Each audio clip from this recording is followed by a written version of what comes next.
Hello? Can anyone hear me? I know there's some people in the chat, so if you could please let me know if there is anyone there.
Okay, alright, sorry, I didn't see that my chat was set to only the top chats, so yeah, I had to switch that option. I can see you all now. I have to move the chat window somewhere else though, because yeah, it's pretty far away. I'll be having trouble reading the chat like this.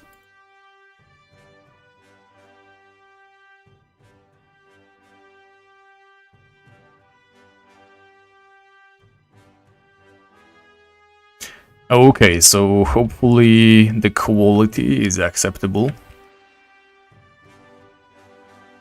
Let's see what's going on today. So you can probably see that I'm using the bright sword. It's mainly because it's more cost efficient to use that one instead of my heavy trident. It's like a lot of defense differential between the crowned shield and a bonus +1 from bright sword and my heavy trident that is just 14. My sword is 65 right now, and the bright sword is 1 attack better than the heavy trident, so yeah, I have no qualms about using a sword for now. I will have plenty of time to use axes as well later. So anyway, here comes my daily reward. I saw that some people in my Discord server also playing on Ironman characters decided not to use any runes.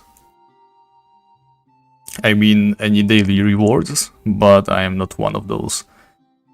I definitely am going to abuse the hell out of those daily rewards. I was especially interested in those, yes, poison bombs. As a free-to-play account, you cannot buy poison bombs in a shop. You actually can only buy poison walls. So, yep, I'm going to grab those.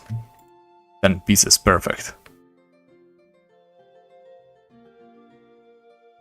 So, anyway, what are you guys up to today? I know that many of you are probably just skilling or leveling right now. You said you wanted to have something to listen to as we go, so yeah, I'll try to keep you entertained if I can, but I will definitely enjoy having you answer me in the chat from time to time. I'm not exactly able to keep talking to myself while doing repetitive actions. Yeah, hope you don't mind. Alright, let me just kill some poison spiders on the way. I figured I shouldn't skip them because I will need them for bestiary sooner or later, and since I'll be spending quite a lot of time just going back and forth between Khazad-dûm and the Sunken Mines, I might as well just grab some additional bestiary entries. Also, you might not have realized, but there's some music in the background. If it is too quiet, then let me know. I don't want it to be too loud though.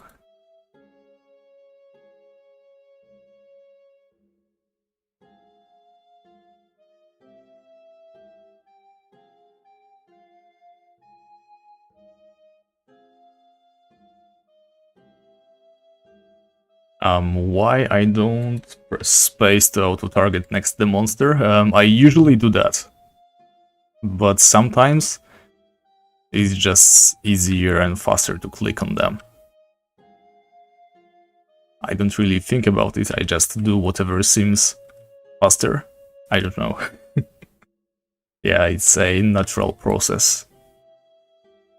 I really like going back and forth between the Sunken Mine and Khazar-dûn because you get to collect quite a lot of food on your way there. So let's see, do I have any... Yep, here's a used life ring. Also, there's this cool trick that I also found on Reddit some time ago. Everybody probably knows about it already, but just in case, let me show a quick tutorial for you. If you're having trouble tracking your necklaces and rings and stuff like that, you can just left click on your item like this, as if you were going to move them to a different slot. Then you have to press right click while still keeping your left click clicked. Then you let go of the left click, and then you move the ring, the slot, wherever you want. And just like that, it stays on the screen.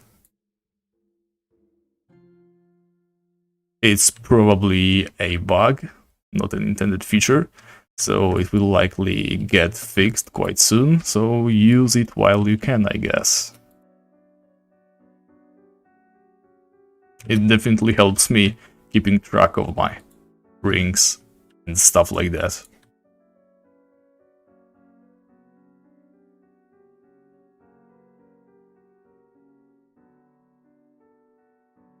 Okay, hopefully there's nobody in the Sunken Mine. I said in the stream I will be spending my time there, so if I can't do that, it's going to be quite awkward now. Let me take a look at my Discord for a while.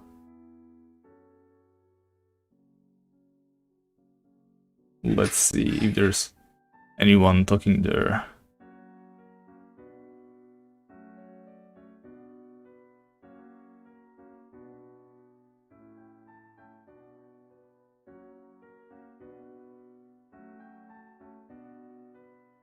Okay, so I can see there's some people talking in my Discord chat instead of the YouTube chat. I know it's probably more convenient for you to use the Discord one, but I seriously cannot see it without pausing the game.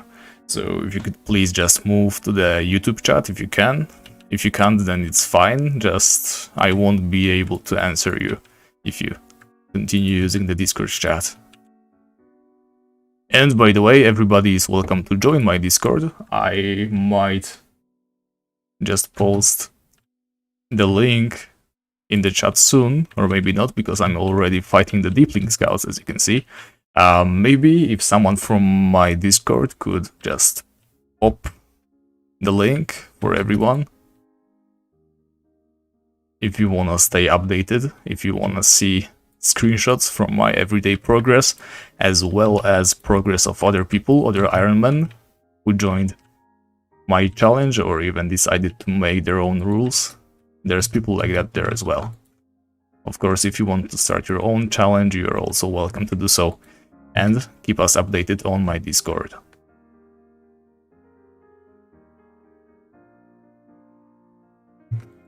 So as you can see, Deepling Scouts, they are still hitting me quite hard. Even though I am using the defensive setup with a bright sword and the crown shield. There's two ways of going about Sunken Mines when you're undergeared as I am. I remember that I was able to hunt it very safely at around level 40, but I would be fully decked out with like medic plate armor and royal helmet, stuff like that. Yeah, with weaker items, such as those you can see on me right now, you have to get creative. So what I like to do is not travel the whole place, even though there is a very simple path you can do. You can like go upstairs right here, if you can see my cursor. I think you can, yeah, you can. So you go upstairs here, go through this little labyrinth, then clear this right side and go downstairs this way to the left, make a loop, and so on and so on. I was doing that with this character as well. However, the respawn is a little bit too fast. Clearing each of those big areas where there's a lot of deeplings is quite troublesome sometimes. Oh, you haven't been this place, hey? It's actually really great. One of the best places to level up as a knight and also as a paladin. I can't really recommend it for mages because those deeplings can really land some heavy hits. But yeah, the best part about them, you drop a lot of life rings. You're going to see it soon, but I usually just bring like 2 and 3 along with me, and I never come at a loss. The longer you stay, the more life rings you will get. It's always a positive balance. For a free account Ironman like me, this is a godsend.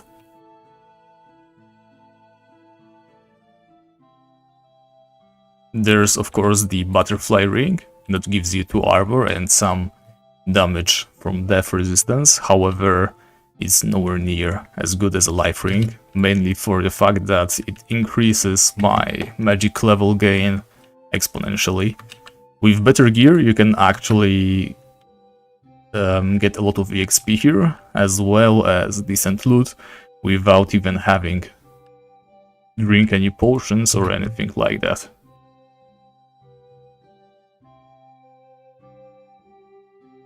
With good enough gear, just the life rings are enough.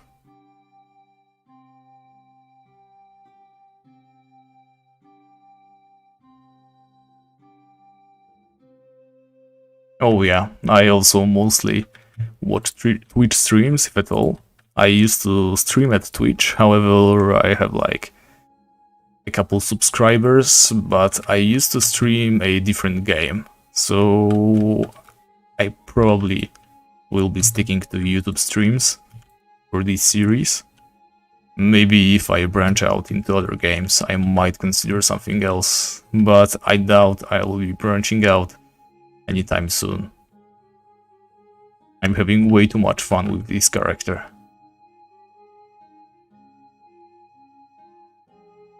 So let me take a quick peek into my Discord server.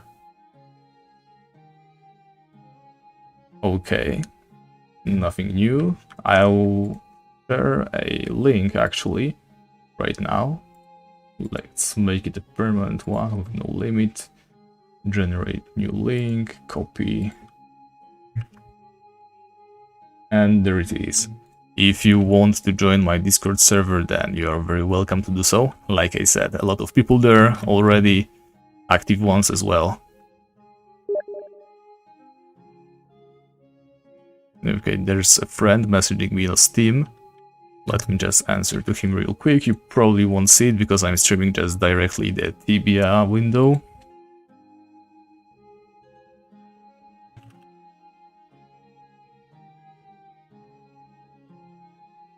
Alright, so let me know if it is dark or not. I'm not using any light sources right now.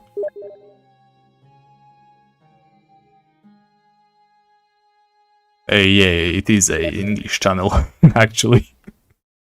I'm not English myself, but everything I do is going to be on English. In English, I guess, is the correct term. If you didn't know that I am an English channel, then you probably don't know that I also have videos on my channel that follow my journey. You are very welcome to check them out. I think at least people think that they are pretty good, so yeah, you might wanna see them before you watch the stream. For today's stream, I have literally nothing planned. I'm just going to keep hunting the Deepling Scouts for as long as I can. Like I said before, I was going to check out some other Tibia streams, however, I didn't have the time, so I honestly don't know how to make this more entertaining, so I'll be counting on you guys please message me in the chat so we can have a conversation or something, because honestly, I'm not sure if I can just keep talking while hunting deep links for a couple of hours.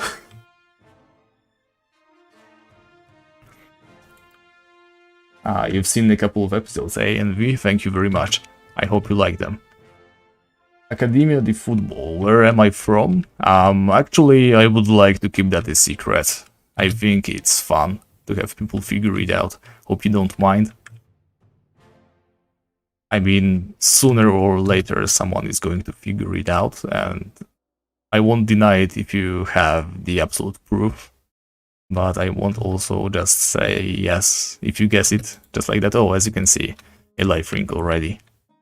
So we are on a positive ratio. What I like to do here is just light up all those light basins. Thanks to that I can just keep hunting without worrying about my lamp oil.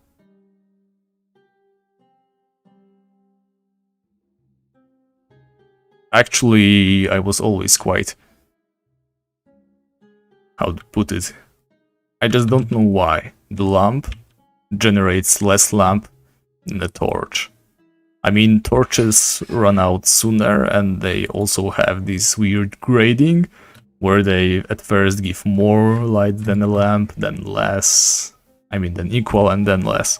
So at least lamp is a stable light source for the entire duration.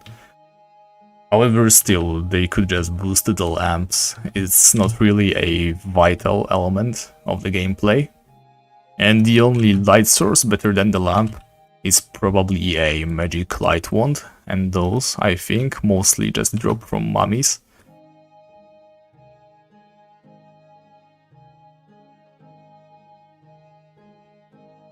Oh, thank you very much, Felipe. Actually, I saw that there were some Ironman challenge people in Tibia before. However, as far as I know, most of them were premium. And back then, I was only playing as a free account, and I thought that probably playing as a free account just wouldn't make any sense, so I didn't join in. I was playing casually back then.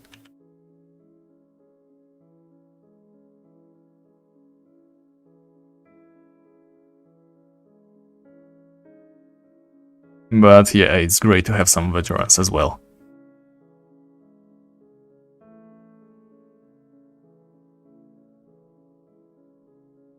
So anyway, I still didn't have any feedback regarding the music. Let me know if it is too loud or too quiet. Like, I don't want it to overshadow my voice, but I want you guys to be able to hear it in case there's some silence going on. And there might be, the longer we go.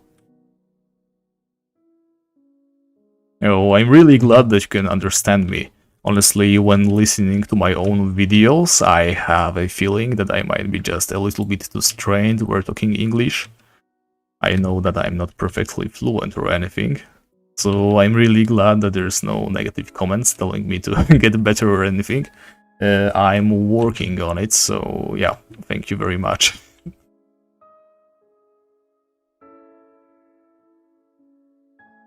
My plan was to get a couple books in English. Actually, I have some put up just for that purpose, and just read them out loud.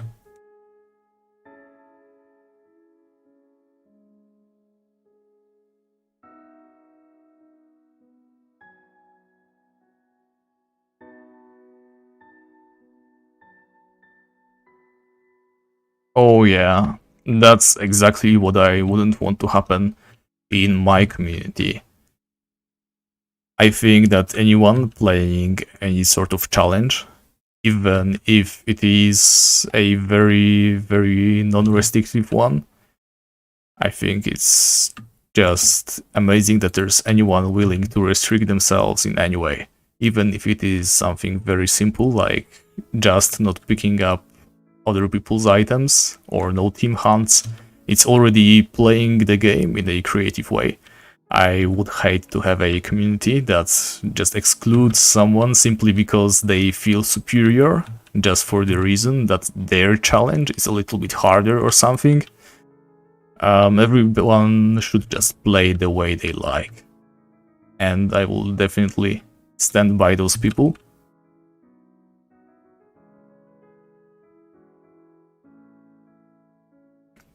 Yeah, I just have this weird thing where I can't stand listening to my own voice.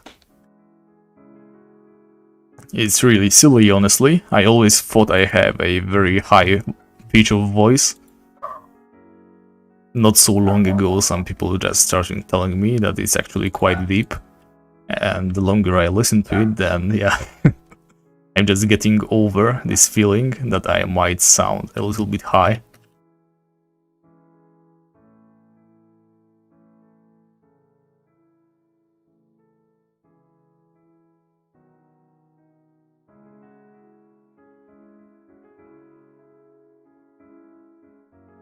So anyway, while we're not talking about anything, I might want to explain some more about my next step. If you watched my videos, you probably know that I am currently working on getting that Naginata. The Naginata quest requires me to kill 2 Dragon Lords at once in a very small room, so there's no kiting, there's no avoiding them. I just have to take on 2 at once.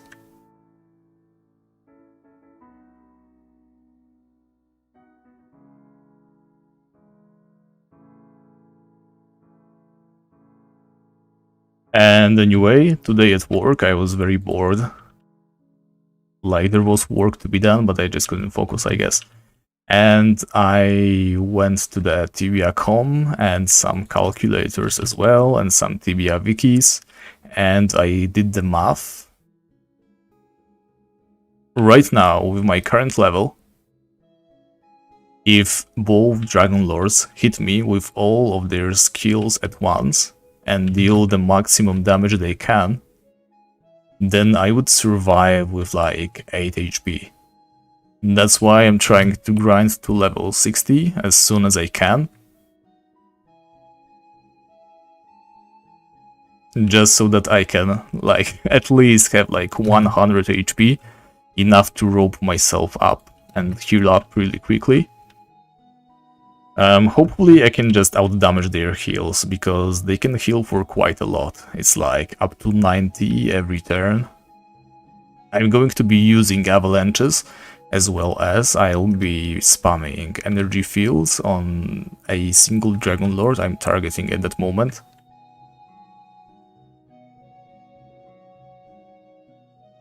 The biggest challenge in my journey, I think it is going to be the Naginata quest.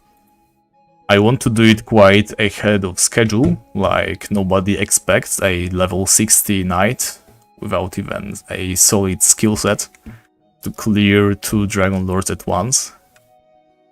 I've seen other people do it, and it was always like, yeah, I am a 45 level knight doing it at a minimal level, but there's also this level 100 Sorg spamming sudden deaths that's going to carry me. So yeah, it's going to be difficult. I know that they won't be able to deal their maximum damage every turn, and that's what I'm banking on. But if they do maximum damage for like 2 turns, then I'm going to be in quite a lot of trouble.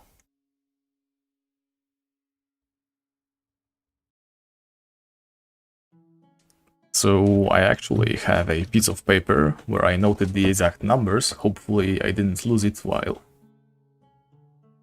looking for my phone, and I lost it. Okay, so I don't have the numbers anymore, but like I just told you, I think on level 60, if hit with a maximum damage from both of them, I will be like 100 HP left. And since the strong potions heal anywhere from 200 to 350 HP, I probably won't be able to out-heal that damage. So I might have to rope up every now and then, just to heal myself back up. It's going to be quite troublesome, honestly, especially with the fire fields. If I lose track of where the rope hole is, I might just die. I mean, I'm going to assume I never get hit with the fire cones, at least not 2 at once. I think it's pretty much impossible to get surrounded in a way when both of them would be able to hit me with the fire wave. Yeah, it's going to be quite a challenge in any case. The worst part is I only need that Naginata so that I can farm the Dragon Lance faster. It's going to be like a mid-step between the Bright Sword and the Naginata. For like a couple days at most. I'll be hunting the Black Knight over and over again until he drops the item I need. Oh, by the way, I forgot to roll for Prey today, so let's pray it won't roll into the maximum defense right now. Otherwise, we can't hunt anymore. Let's see, Lost Berserker, Skeleton Warrior, Witches, nothing can really hunt. Let's select Witches. Okay, so it's a pretty high chance of bonus loot. Actually, Francisco, I already have quite a lot of dragon necklaces ready. I think I mentioned it in one of my videos. I hunted quite a lot of hunters. And I think I have like 8 or more dragon necklaces just prepared for this very occasion. Still, a dragon necklace is just like 6% damage reduction, and that's why I really need that prey bonus. It's another 30%, without it it's not even close to possible on my current level with my current gear. Yeah, I will definitely try Mama Longlegs if she spawns. I have already killed BB Bloodbuff twice. If you were in my Discord channel, then you would know I posted the screenshots of that. However, I wasn't lucky with any items yet. I only got some sellable loot.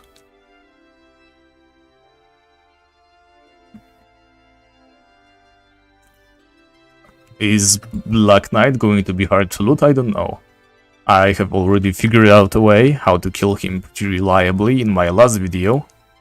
Except I won't be spamming fire fields, or rather fire bombs, I will be spamming energy fields instead. He takes way more damage from energy, so it's going to be much easier. And also, as soon as I hit 6 magic, I will be able to use explosion runes. And with my magic level, it should deal, on average, around 40 damage, I think. So it's going to be quite a huge increase in DPS, especially against Black Knight, since his damage reduction is mostly against elemental spells. But yes, still, that Dragon Lance doesn't really drop that often. I think it's like 1 in 300 hits, and depending on how many people are online on the server, it could take anywhere between 10 and 20 minutes for him to respawn, I think.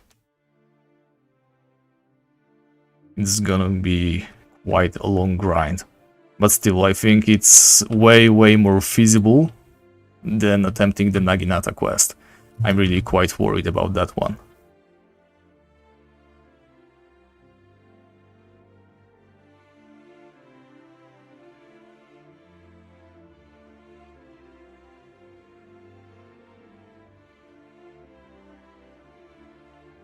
So, like I mentioned, I was killing BB Bloodbuff.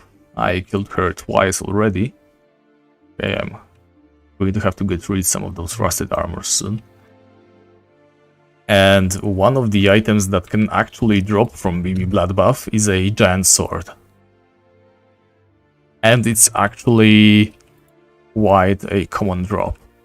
Other drops that I might want from her are obviously the Magma Amulet. If I can get it before level 60, before I'm ready for the Naginata quest, it's going to be quite a lot of help, because that's way more fire resistance than the Dragon Necklace.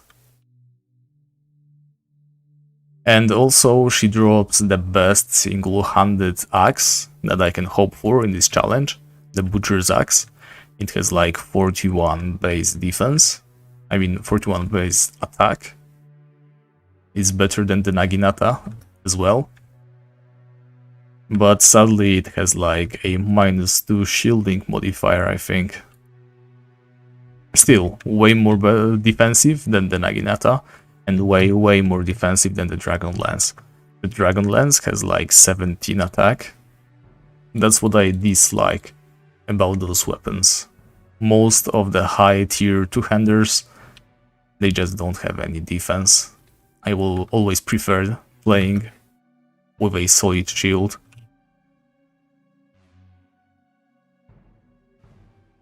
It's going to take quite long of getting used to.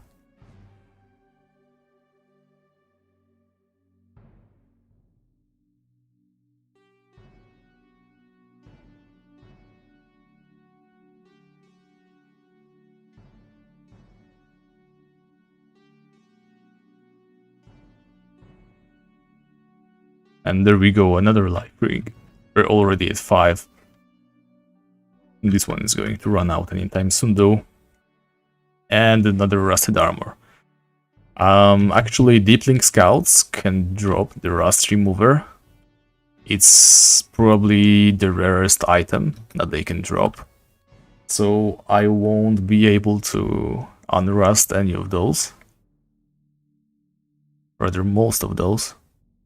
But still, there is a slight chance that I receive another crown armor. It would be quite nice to have a backup, especially since I don't think there's any other upgrades except for the golden armor that drops from warlocks. I won't be able to kill a warlock in quite a while. And of course the dragon scale mail. That's going to be a long grind. Oh, the Night Axe. Honestly, I was thinking about using the Night Axe, except it's just a weaker version of my Bright Sword.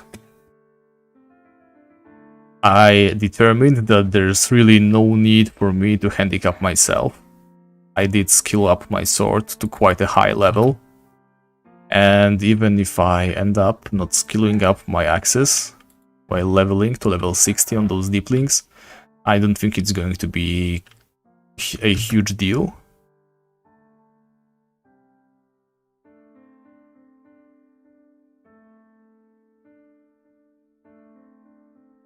Oh yeah, I actually looted some life rings from ghouls as well, but only the deeplings guarantee enough rings so that you can keep wearing them and actually come out with more than you came with.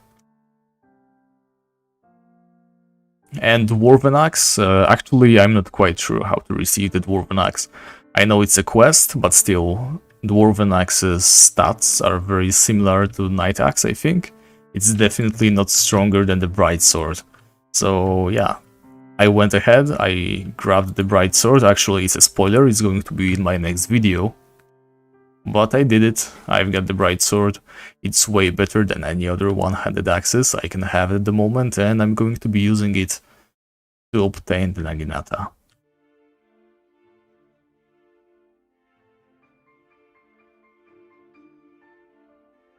Yeah, deeplings really require some decent equipment.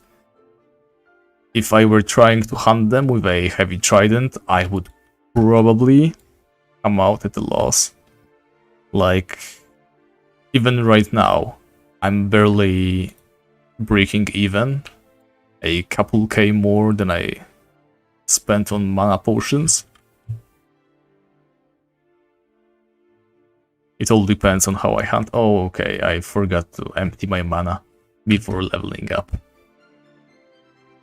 But there we go, level 54. I actually wanted to go to level 54 yesterday, but there was this guy, level 800. He just casually came in, started one-shotting everything, and told me he's going to just hog this place for an hour to himself because he needed bestiary or something. I'm not going to be skilling up floods. I don't think that's something I wanna do. I have already spent quite a long time just bringing my acting level high enough to justify using those.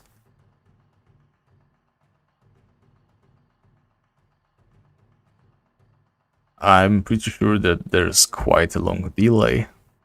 Hopefully it doesn't bug you guys too much if I am answering your questions a little bit too late.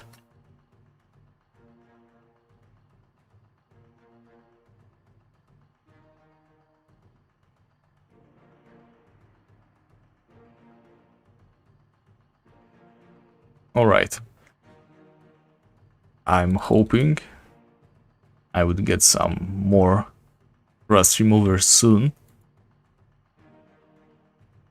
Yeah, I would definitely love to have some charms sometime soon. I don't think I will be able to reliably hunt some monsters, such as dragons and dragon lords, without a bestiary unlock. I know it's going to take time, but yeah, it's probably impossible to avoid wasting supplies if I don't farm some bestiary. Like right now, I think I have 186 charm points.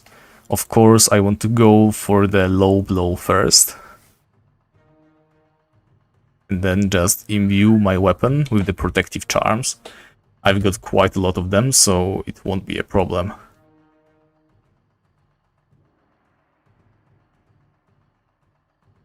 least for some time.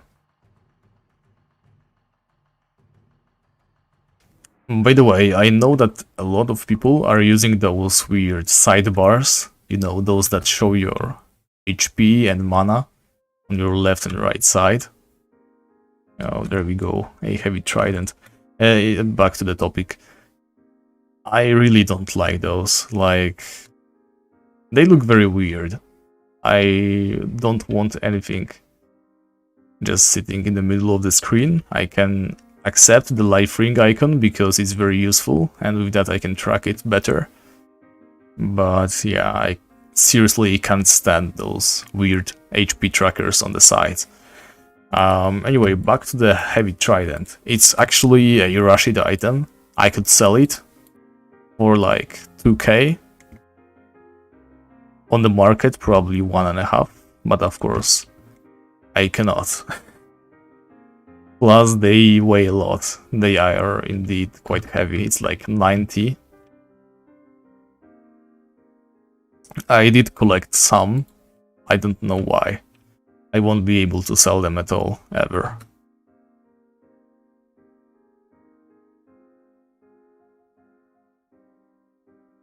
I'm quite glad that I have the amount of bestiary unlocks I have right now.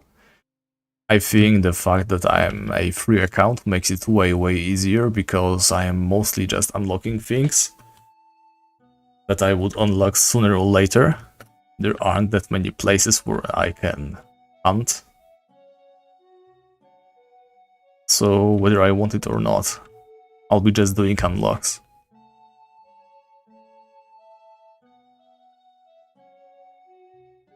Well, I don't know, the arcs are just a larger version of those bars above your name.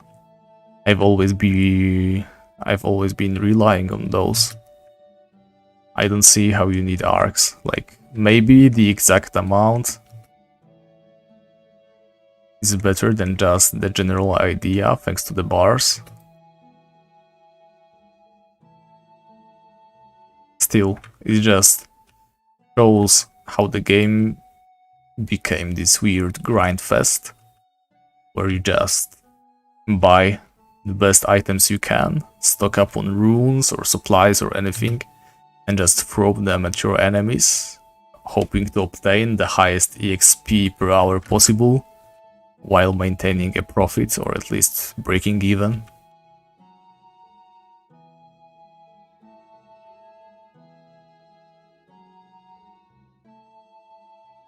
There's no room for old school chill Tibia nowadays, I think. I remember when a couple years ago I joined this guild. I think it was called Devils or something like that, led by Devilicious Danny. And there was this guy called Wallerino. He showed me a couple cool places. I was playing as a paladin back then, and he brought me to Oramond. And oh my gosh, that place. The EXP there was quite crazy, but it was such a stressful thing to do. I really hated it there, but I also loved it because the EXP was so fast, but it was so dangerous. Like, I really relied on other people just being there, so that nothing spawned at my back and killed me when I was trying to retreat.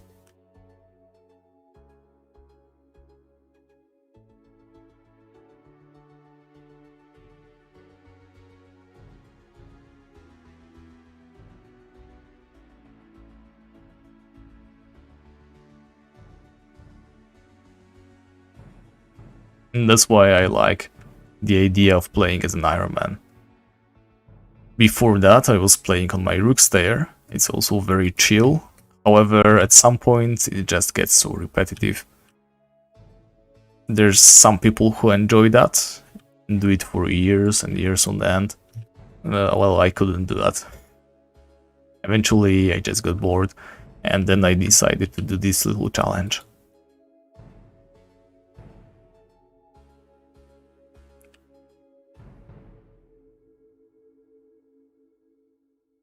Now I get to play the way I want, without any rush. Oh my god, it's 8 life rings already. So my goal for now is to get as high a level I can before I get that perfect bestiary, the perfect prey roll.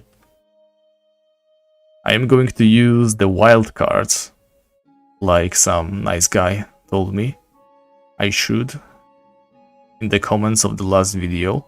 Special thanks to him, even though I can't remember his nickname, but I think he has a YouTube channel with like 2k subscribers, so you probably know who he is better than me. Yeah. But contrary to what I said in my previous video, it's not going to be such a long wait as I indicated, because you can spend the wild cards that you get every week, and if you have 5 of those, you get to just switch the monster that you're currently targeting. So if I get the perfect defense roll, I'm just going to use the 5 wild cards and switch to Dragon Lords.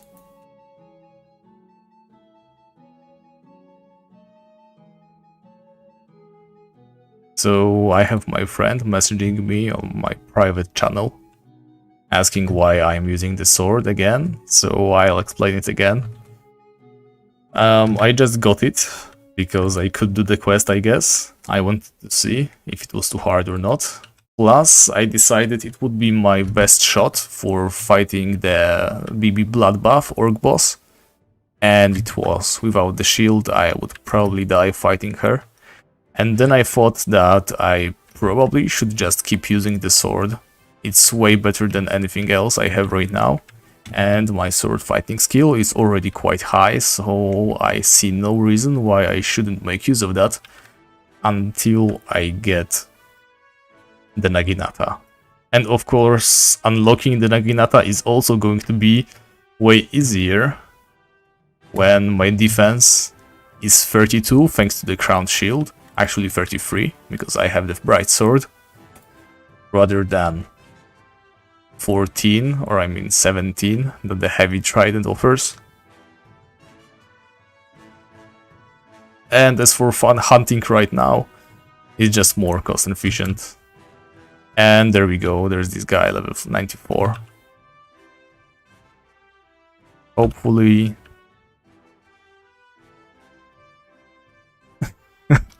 Okay, I meant to type this instead of OP. Let me just rectify this and not die. I suck. Okay, once again, there we go. Hopefully he goes for the Robson Isle and not the Deep Links.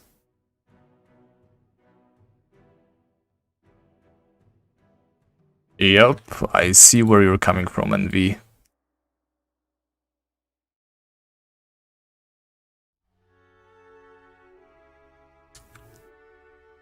I have no idea why Tibia decided to go the way they have been going recently for the past couple of years. Like, just pushing the idea of every class just spamming high damage, chugging potions left and right, spamming runes and stuff like that. Like, I've seen some guy for like just a moment back when that one guy, the first guy to reach level 1000, I think, Parsec or whatever his name was, when there was this rumor that he reached the level 1000 and he unlocked the 1000 level gate and he wasn't gonna tell anyone what's behind the door.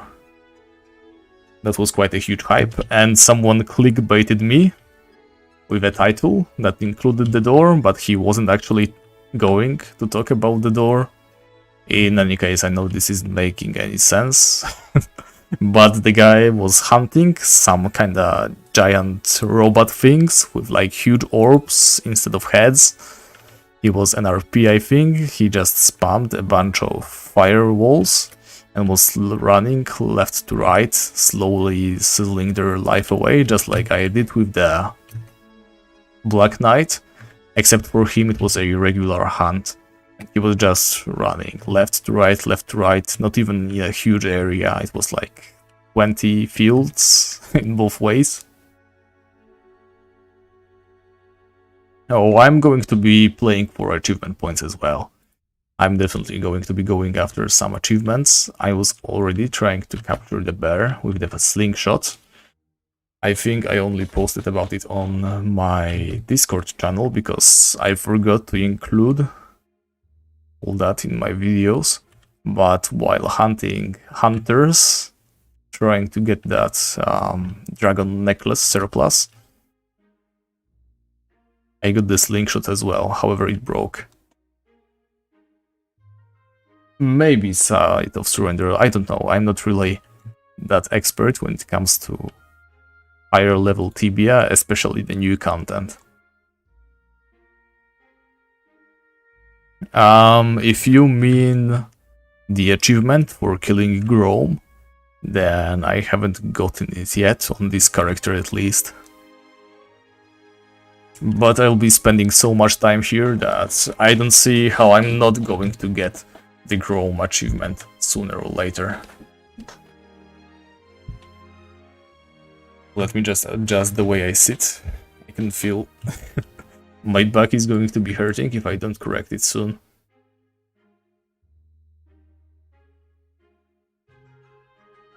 Oh yeah, 450 back in the day used to be quite high. Not anymore though.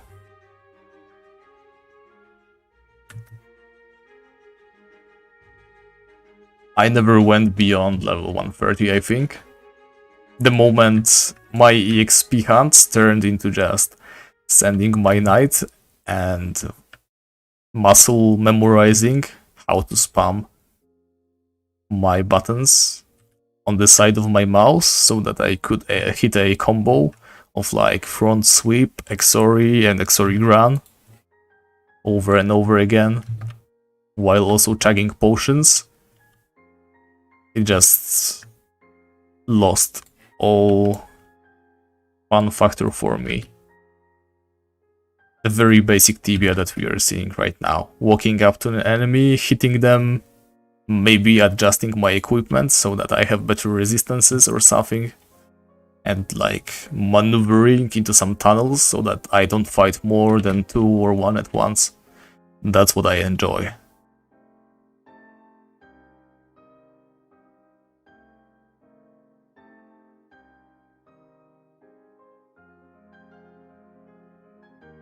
Robson Isle is pretty good for paladins actually. I don't think a knight would have a good fun there. It's full of giant spiders, it's full of bog raiders, earth elementals, and other creatures. I think it's just perfect for a paladin. You just bring a bunch of fire bombs, spam them, and just run around kiting the bog raiders and other creatures. It's probably one of the best spots for like mid-level free account paladins.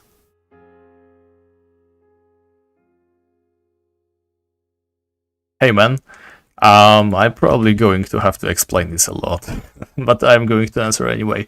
I switched to swords because, as you can see, I did a quest for the bright sword. It's the best weapon I can have right now. Initially, I only went for it because it would help me with clearing a certain boss that I've been killing recently. However, I decided that since my sword skill is quite high anyway, I'm going to continue using it until I get an axe that's better than it. There's just no reason why I shouldn't. Obviously, I'm not skilling up my axe this way, but it's not going to be a huge problem. In the long run, it's going to help me, especially since I'm really not that good money-wise. I've spent quite a lot of money on supplies when fighting the Black Knight, when unlocking the Crusader helmet. You saw that I spent most of my money, like half of my cash stack, just in a single hour, just doing those two quests.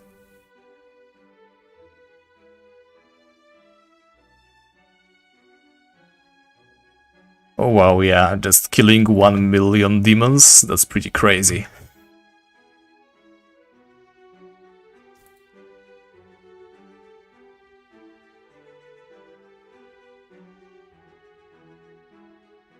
Okay, let me see how many Deepling Scouts I actually killed.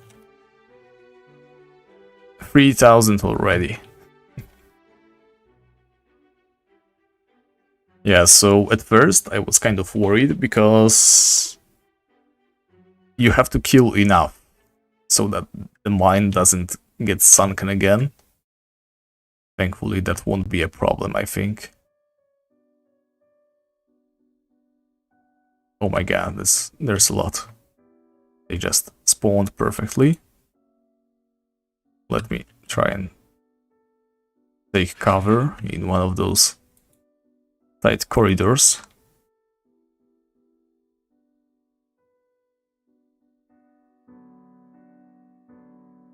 Raymundo is asking how to put the ring on the main screen. You mean the icon of my life ring, right? Let me just show it to you really quickly. So you have your life ring right here in the action bar. You have to left click it like this. Oh wait, just let me target this Deepling Scout. Okay, so you left click and hold your left click so that you can move it between the places on the bars. Then you also right click it. You hold both left and right click. Then you let go of the left click. Keep holding your right click. Drag it wherever you want on the screen and let it go. And with that it stays where you drop it.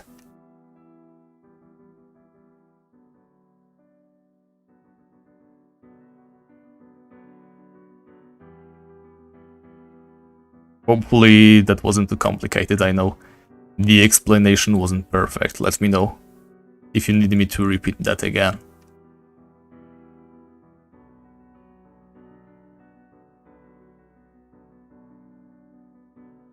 Please excuse me, I'm going to open a drink.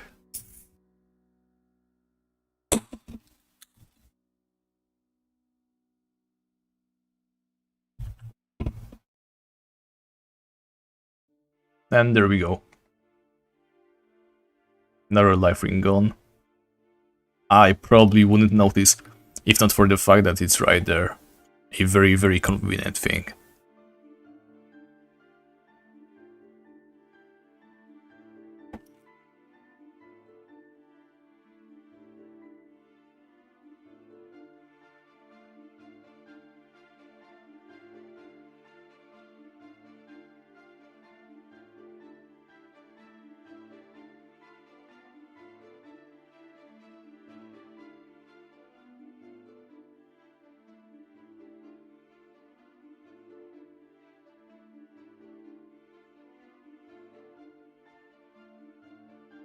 No, it's not a beer, it's an energy drink.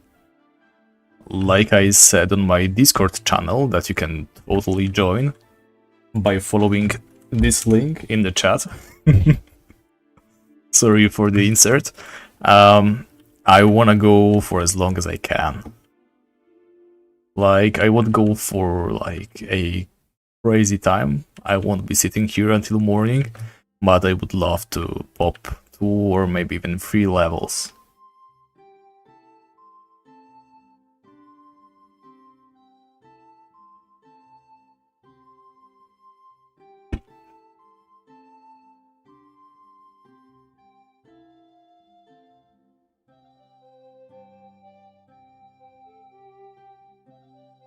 Hubert asking why I'm hunting here.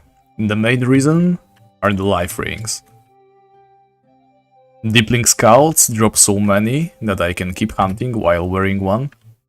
And I will definitely come out with more than I came with.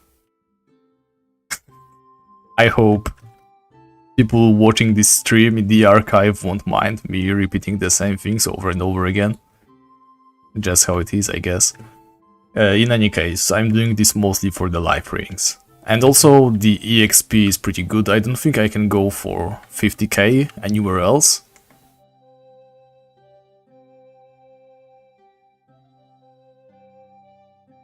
If I speed up and focus really hard, then I might actually be able to reach 60k.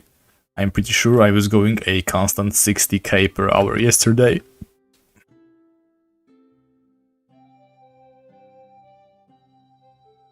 No, I can't carry those anymore, so let me get rid of this. Put this right next to this one.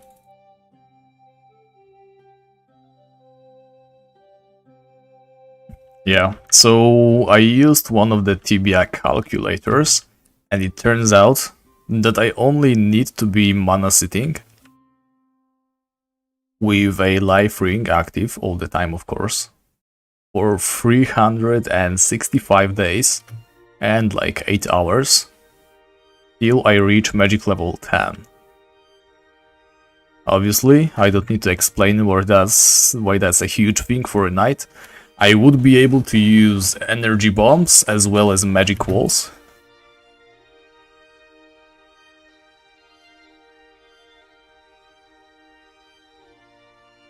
Of course, it's going to take a while. 365 days of being constantly logged in is nothing to scoff at. Who knows, I might just quit before that happens, but still. 10 magic level, definitely a goal I wanna go for. And to make it real, I want to sit on those life ring for as long as I can.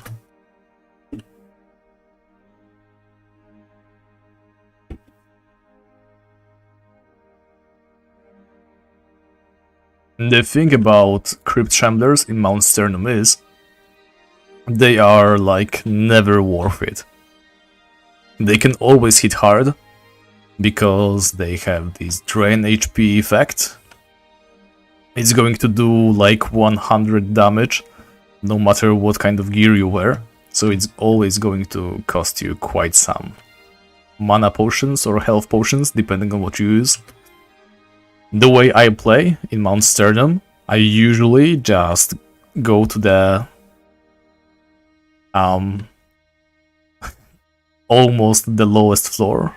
Not sure how to say that in English.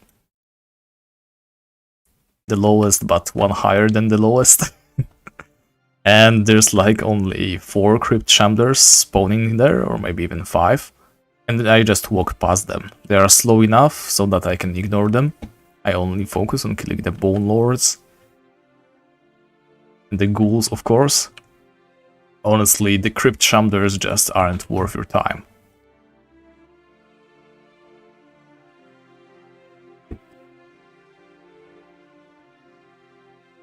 By improving your skills and just focusing on one-shotting all those, what's their name?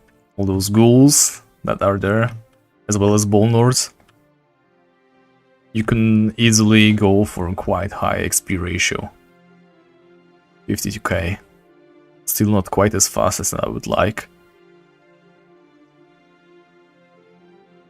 Yeah, I'm in the floor that has like 4 beholder spawns, or maybe 5 even, and a couple crypt chamblers, but it's still mostly just ghouls. Second to last, yes, that's the word I was looking for. Thank you, Francisco.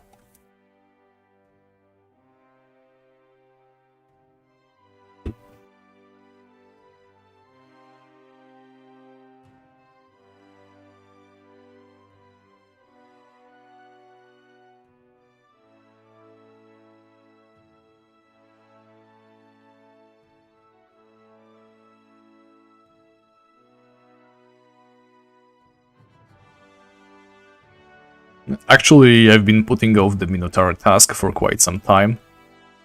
Mainly because there's no good Minotaur spawn, I think. At least for my gear and skill level.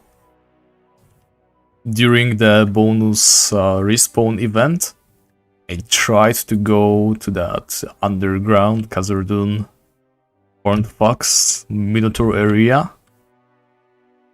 However, it's one of those very, very old Tibia places. Ones that weren't really designed for people.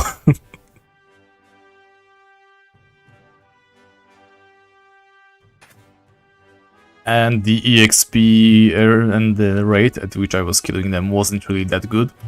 I would love to be able to hunt in that tower above the underground area, with all the Minotaur guards, as well as mages.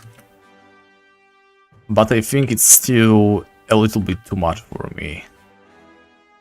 The amount of supplies compared to the loot that I would be getting is just not feasible.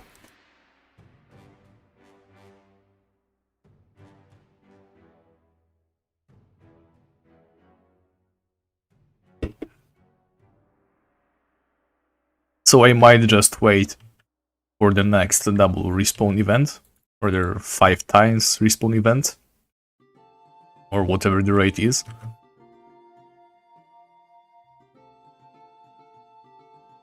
And then just go to the tower once I have some better gear.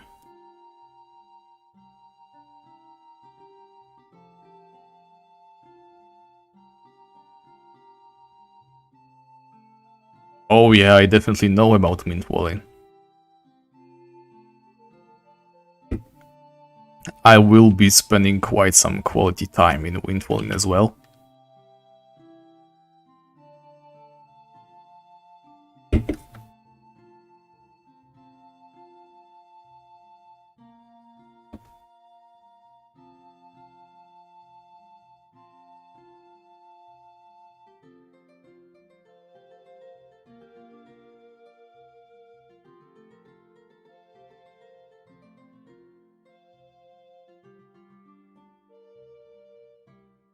So I probably said it in one of my previous videos, but still, for those who didn't see that or maybe missed it, my best in slot helmet would be the Dwarven helmet. Obviously, it drops from the Horned Fox, so I want to have the Minotaur task ready sooner or later, in case a double respawn event comes. I mean, the double loot event comes, because that would be like 20% chance to obtain the item.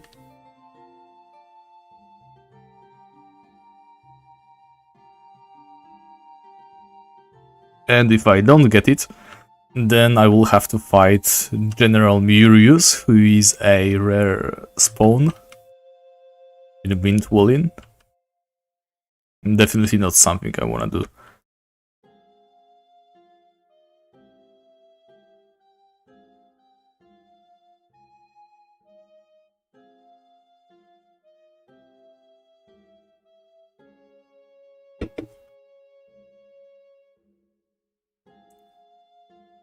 Yeah, you're probably right. I don't think there's many places better than the mint walling for solo hunting. But, like I said, right now I just want to focus on life rings. I want to have as many as I want.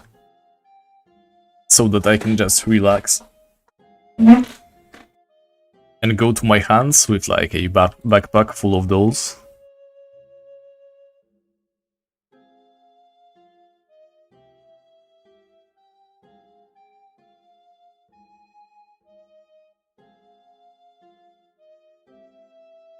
While in mint wooling, I would also like to make some loot bags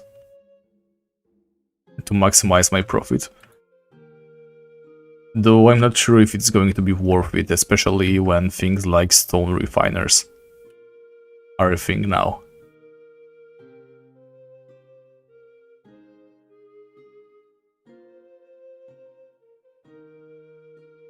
I don't know if there are any noob characters logged out in Muriel's location.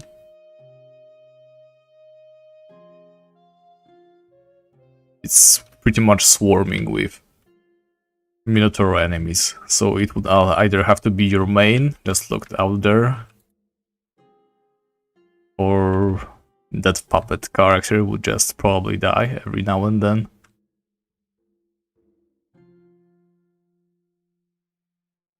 Besides, I don't think there's any kind of tracker, right? People just pop in, check the area and leave.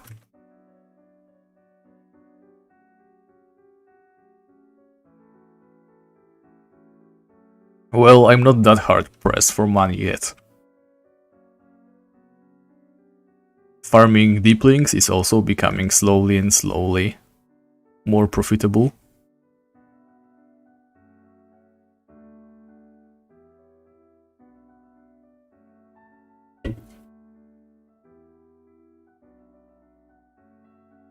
Plus, I still have all my items.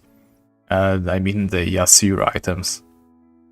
Should he ever arrive in Caroline, I can just sell all those materials and get my gold back. Yep, I would love for Postman to be free to play. It's such an old school way to play anyway. I don't think there's many premium account places that have those special postal services. They should just revamp the quest and unlock it for free to play players, I think.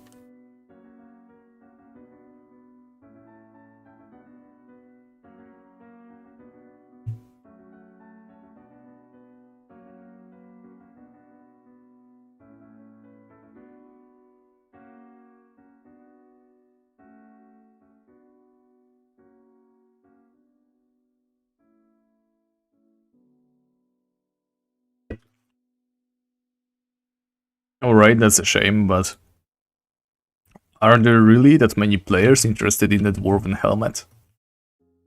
I mean, I know it's a rare unlock, but there's like Zeon helmets that are basically just better versions.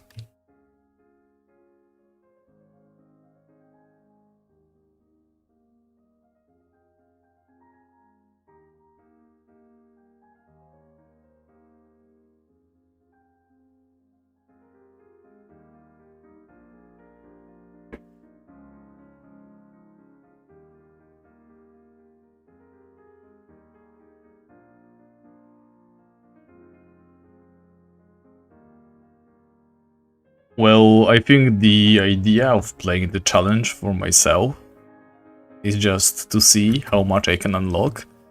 The dwarven helmet is definitely the best in slot, but there's other options. The royal helmet obviously is a little bit weaker, especially when hunting stronger enemies, but it still is quite a good option.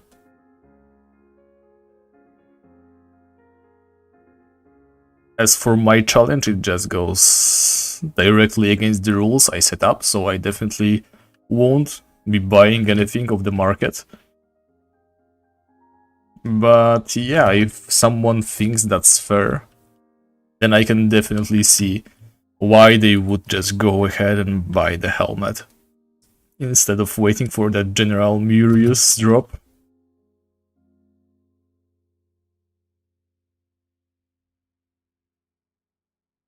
Ultimately, it's all just about the way you want to play your game.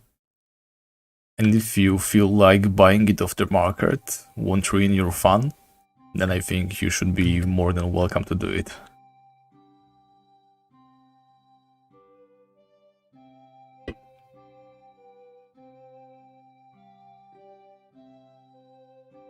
Not to mention, just collecting enough money for that. I think the Dwarven helmet is quite expensive on the market, so yeah, I can definitely respect the hustle of collecting enough money to buy that thing. It wouldn't be easy in any way. It would still be quite an impressive unlock.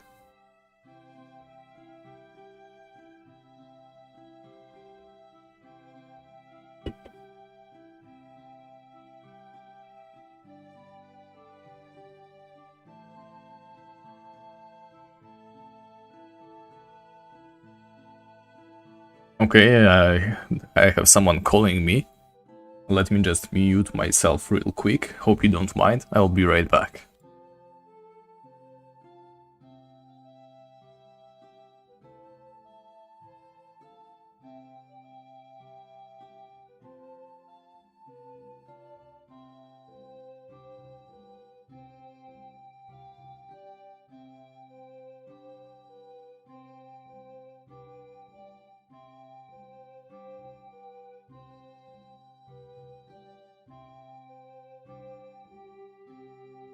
Sorry about that, I am right back with you.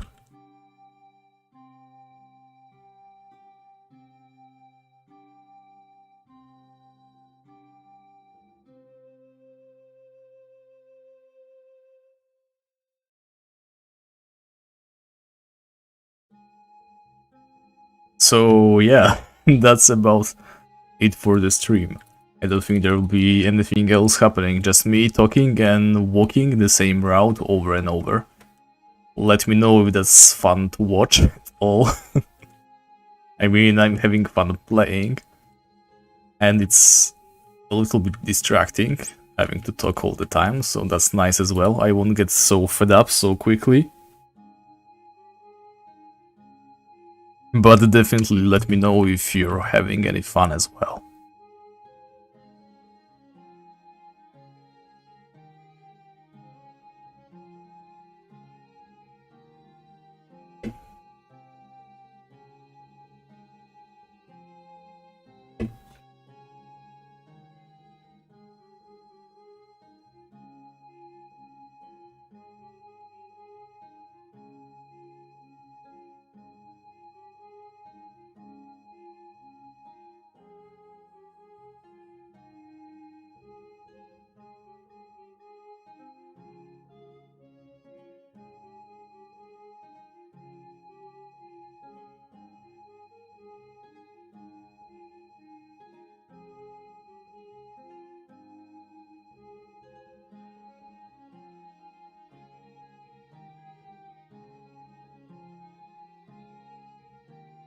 Either Executor.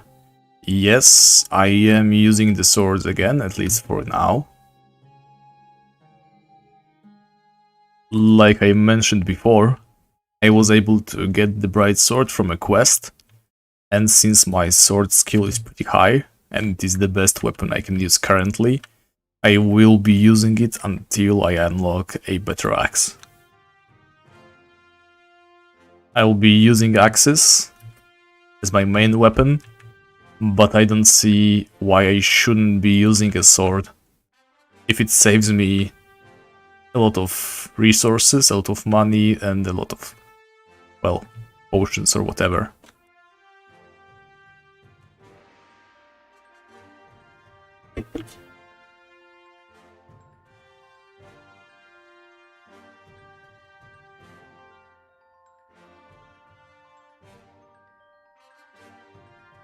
So, I've already talked about it with my friends. I mean, the guys who decided to join my Discord. Not sure if I can call these friends, but yeah, definitely a bunch of nice guys. Really appreciate to have them. So, we were discussing our oldest Tibia memories. I guess I should repeat some of those here. And feel free to share your experiences in the chat as well. So one fun thing that I remember was I would pretend to be a girl. I didn't know about the game too much at all. I didn't even know where Abdendriel was, let alone Khazar-dûm. I was that backwards with my gameplay. I was just afraid to go anywhere. Just the idea of going a little bit too south somewhere and running into the giant spiders, which is a rumor I heard somewhere. And of course it's all about the Plains of Havoc area. Now I know that, but back then someone told me that they just walked south somewhere and ran into giant spiders and died. The idea of dying in Tibia was so stressful to me that I would just stop playing and make a new character every time I died. So in any case, I pretended to be a girl. I was playing as a female character, of course. And I sucked up to that one guy who seemed quite capable. And I had him show me all kinds of things. He showed me where Khazar-dûm is. He sent me some items. It was all around just a fun time. I never really told him, so he doesn't know. He probably doesn't even remember.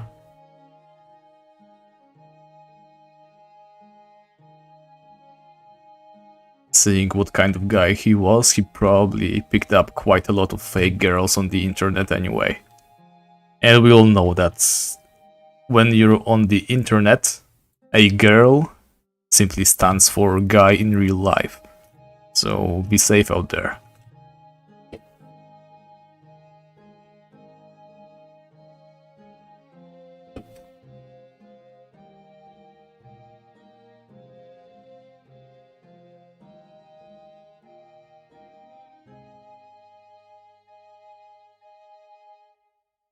I think that besides my very first moments in Tibia, which were very awkward, but also very fun, and a short period when I would play with both my brothers, when we finally had a PC for each one of us, right now is the most fun I'm having in Tibia ever. What year was that? I honestly cannot tell you.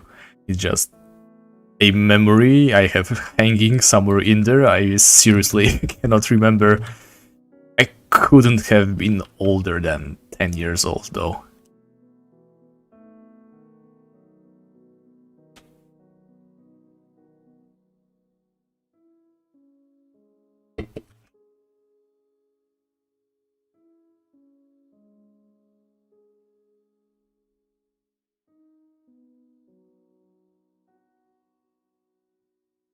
I remember when my friend had his friend come over to our house for the first time, and on our old PC that we had, he would just have his friend install this new game called Tibia, of course.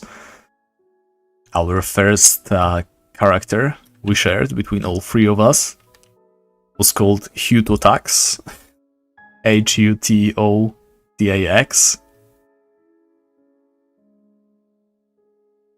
And it was mostly my older brother playing.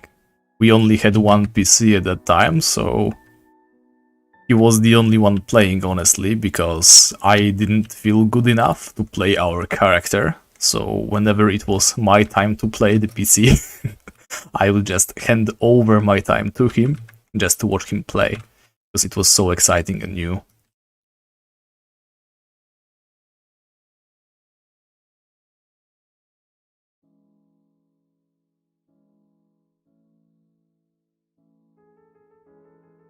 Just discovering the rook guard was already very exciting. When everything was new and weird and dangerous. I remember meeting the orc spearmen for the first time. Like, right now we all know it's not such a big deal. Orc spearmen aren't that hard to kill. But I remember that you used to be able to lure them pretty far, pretty close. the area where most lower level players would come. And whenever they got lured, they would just get absolutely wrecked. Instead of chasing after him, which we should do because spearmen retreat, everybody would just run away. And I have no idea why, but the spearmen would just keep hitting those high hits. Maybe because everybody was under-geared, because back then you could just loot items from any monster you dropped, I mean any dead monster. It didn't even have to be your kill. When a monster died, you could just toss its body anywhere. There was no loot protection, so if somebody else looted it, I mean killed it, but you were fast enough, you could just snatch the body, search it first, and grab all the valuable items.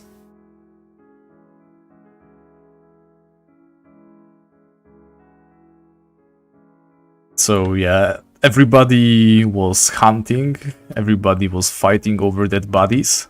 Nobody was getting the good items because more often than not, someone would just throw the body somewhere nobody else could access it.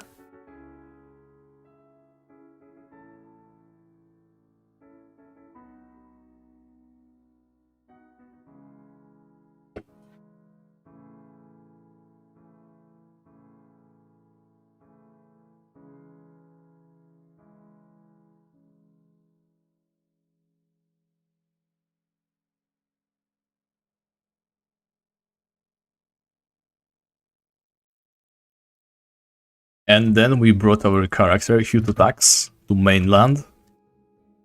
We went like slightly north of Thais, rather northwest, I suppose.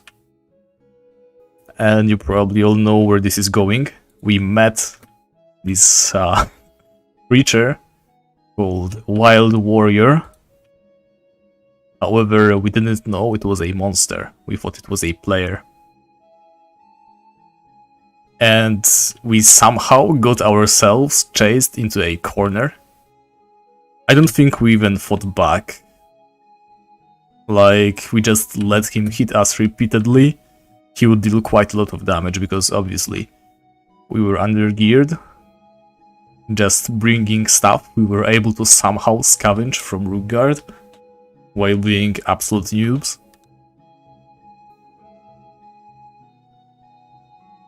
And we would just plea to the Wild Warrior, "Hey Wildy, please don't kill us.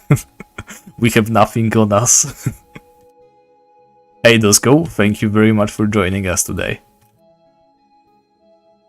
It's not much right now, so I'm seriously relying on you guys to give me more topics to talk about. Just please don't ask why I'm using swords again. I mean, if you have to, then do this, but only if you absolutely must. Let me take a quick peek into my Discord. Alright, no more messages directly for me. If you want to join my Discord, then I'm going to post the link again. There's a lot of updates that sometimes don't even appear on my videos, because I either forget that they happened, or I just don't care enough to narrate them. It actually gets quite difficult to narrate everything that happened. There's a couple instances where I wanted to mention something that was quite funny or just interesting. However, the footage of that event would take just like, 10 seconds. So in my editing software, I couldn't even make a nice fade in and out, and just the piece of footage that I have wouldn't be visible at all. And I would still have to say something valuable about that in the limited time that I had. So yeah, we've lost quite a bunch of interesting things that happened. Mostly it was just people I wanted to thank, but I forgot. There was this one guy who sent me 100k and I had to send it back because he didn't know I was an Ironman yet. There's this other guy who sent me 10k, and of course I had to do the same thing. There's this one instance when I accidentally, while hunting the Valkyries in that Amazon tower north of Karlin, I think I ate an apple that someone left on the ground, and I felt so bad about it that I just looted an apple of my own and placed it right back where it was before I ate it. Yeah, it's just short events that I couldn't even find in the 30-hour long footage that I have. And I can't really keep all the raw footage that I have. Actually, I've been meaning to do some sort of a let's play series on some kind of game for the longest time. However, I simply couldn't find something that would not only be interesting to watch, but also fun to play by myself. And I finally came up with this idea not so long ago, and I think I just logged on to my Rookstayer account. From time to time I just tend to do that, just log on for like a week, play a couple hours every day, get bored, and never return for a couple months again. And this time I was like, well, playing as a Rookstayer used to be fun, because it was so limited, but now that I have almost everything, I have the Dawnport set, I have like level 52, I have killed all bosses and unlocked most of the rare items. I really didn't see much incentive in playing anymore, and I really didn't want to go back to the modern Tibia. Like I said previously, it's just not fun anymore in my opinion. I definitely see what's nice about it, why there are still players playing it, and all the kudos to them. They are keeping the game alive. We wouldn't be able to play without them. But for me, personally, it's just not fun. I prefer the slow-paced, turn-based exchange of damage that Rookguard and free account knights offer.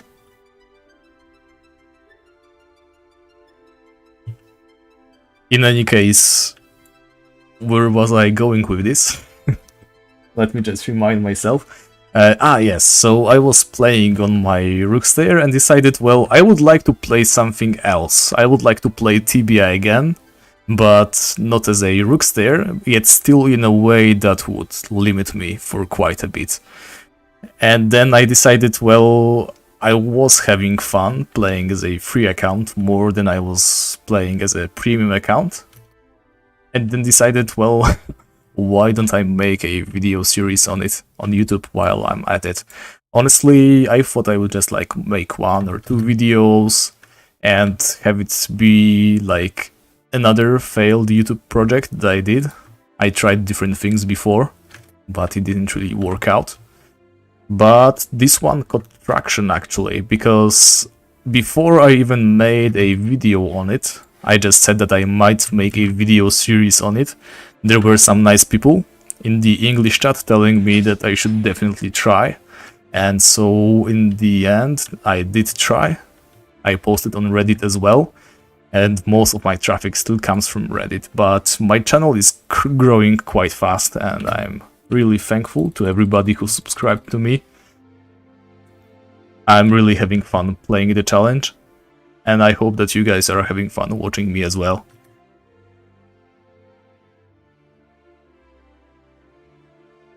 I was thinking about OT servers. What do those stand for? Actually, OTS. It's like Open Tibia Server, I think. In any case, I used to play on those, but I feel like the original thing just feels the best. There's something charming about talking to people, still standing by this Eldritch game. Oh my god, my equipment is full. Gotta go. In any case, I might make my own open Tibia server if I am ever done with this challenge. I actually thought about it because sooner or later the challenge is going to reach those ridiculous RNG based enemies, like trying to hunt Glorlam, the Mount Sternum Rock Golem boss, trying to get better boots, or hunting lost bashers one by one, trying to get them separated so that I can lose the very rare war axe, or waiting for General Murius, or the worst part of all, trying to get the Sam's old backpack to receive the dwarven armor. So yeah, the longer I play, the more ridiculous the updates are gonna get. And I will be definitely trying to do something in the meantime so that people don't forget that I exist.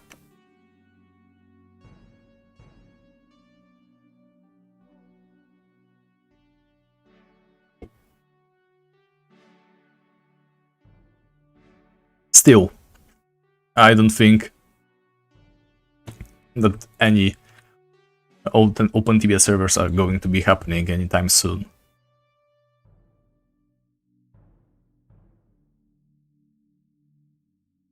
Oh no, they cut Bestiary. I think this is the only Bestiary unit that I don't have on my Rookstayer. I'm not quite sure because I did kill some by accident, but I tried to avoid killing any cats if I didn't have to. Actually, what's the best place to kill cats? Is there any place better than Rookguard actually? Because there's like 3 cats spawning very close to each other in there.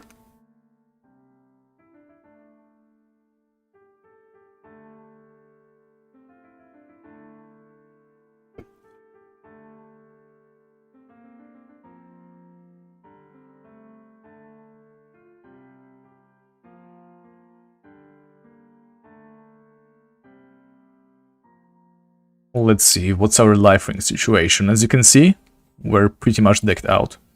And we keep getting more. Quite amazing. Here's the dragon necklaces, around 8. I think I have some more, but in a different slot. But yeah, let me just unload the life rings first. And I keep 2, just in case. I don't know why I keep all the heavy tridents, I don't really need them. Alright. Now I need to restock on my potions. I actually didn't spend that much this time.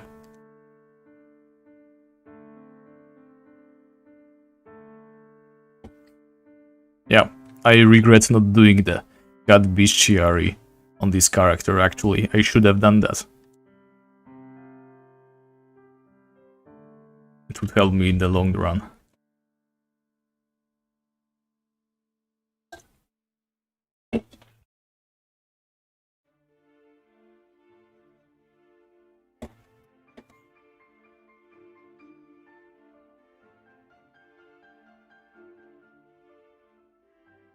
Okay, let's get some more mana potions.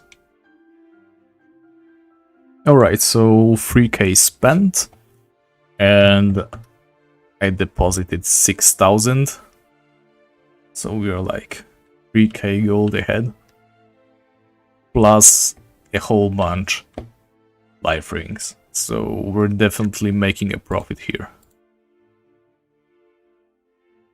Experience fell quite a lot.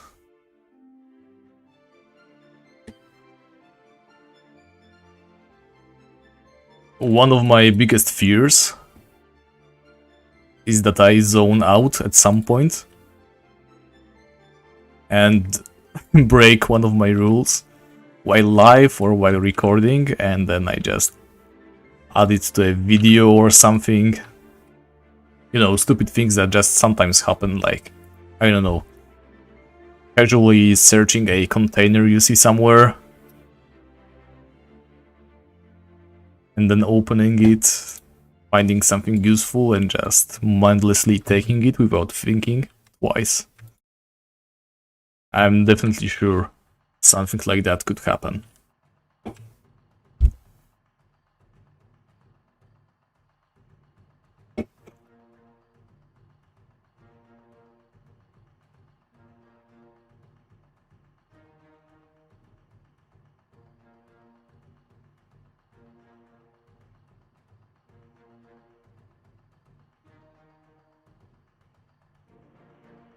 So while I am getting ready by the Dragon Lords, I was considering farming some of those giant spiders, trying to receive the Night Legs drop. And maybe the Platinum Amulet, though it wouldn't help me in the fight because I'll be wearing a Dragon Necklace. If you don't know the way armor works, it calculates your total armor rating, and more or less,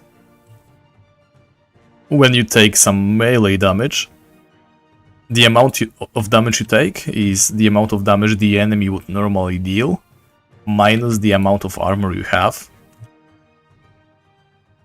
Actually, it's like a couple points lower than your actual armor. Not sure why. And also, there is a chance that the enemy penetrates your armor, and then the amount of damage you reduce is not the entire armor amount, but it is your armor rating divided by 2 and rounded down to the next whole number.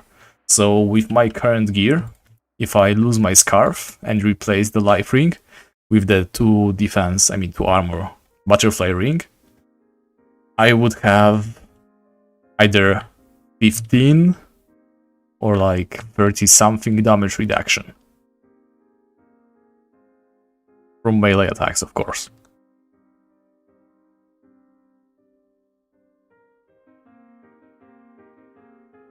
Actually, I did make a mistake once, and I placed it in a video as well.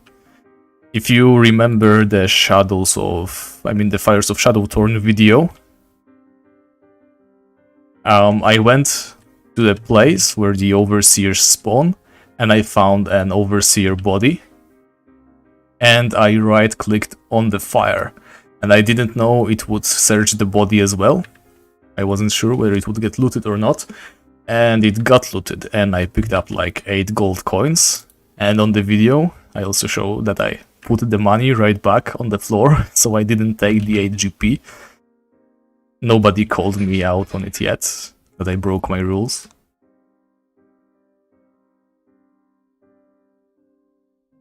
Well, it's not like I will forget my rules, I know what the challenge is about. It's just that I'm so used to pressing on random places. When I see a chest somewhere sitting there, I just get curious and I want to search it.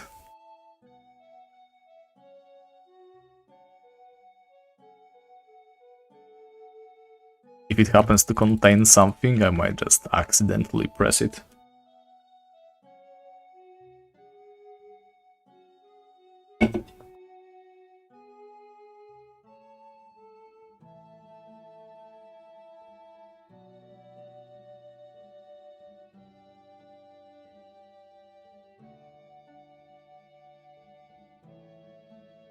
In any case, back to what I was talking about before, the armor rating. The armor doesn't matter that much. It's useful in the long run because even if it is like 15 armor points, or rather 15 damage points, it still is 15 less damage that you take every turn. Quite useful. The more armor you have, the more HP you conserve, the less damage you take. Not to mention, if the enemy rolls low enough damage, then they won't even land any hits on you.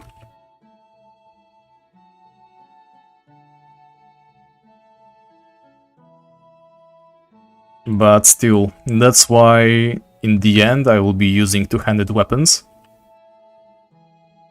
Shielding works quite differently than regular armor. There's a whole formula I don't quite understand, or rather, I didn't care to memorize because it's quite a long one. But basically, it's not such a big deal. It has a chance to reduce the damage, but it can quite often just completely fail. In the end, it will always be just calculating how much damage you can take in the worst case scenario. So when the enemy hits you and penetrates your armor as well. And in that case, all that matters is how much damage you can deal while the enemy hits you.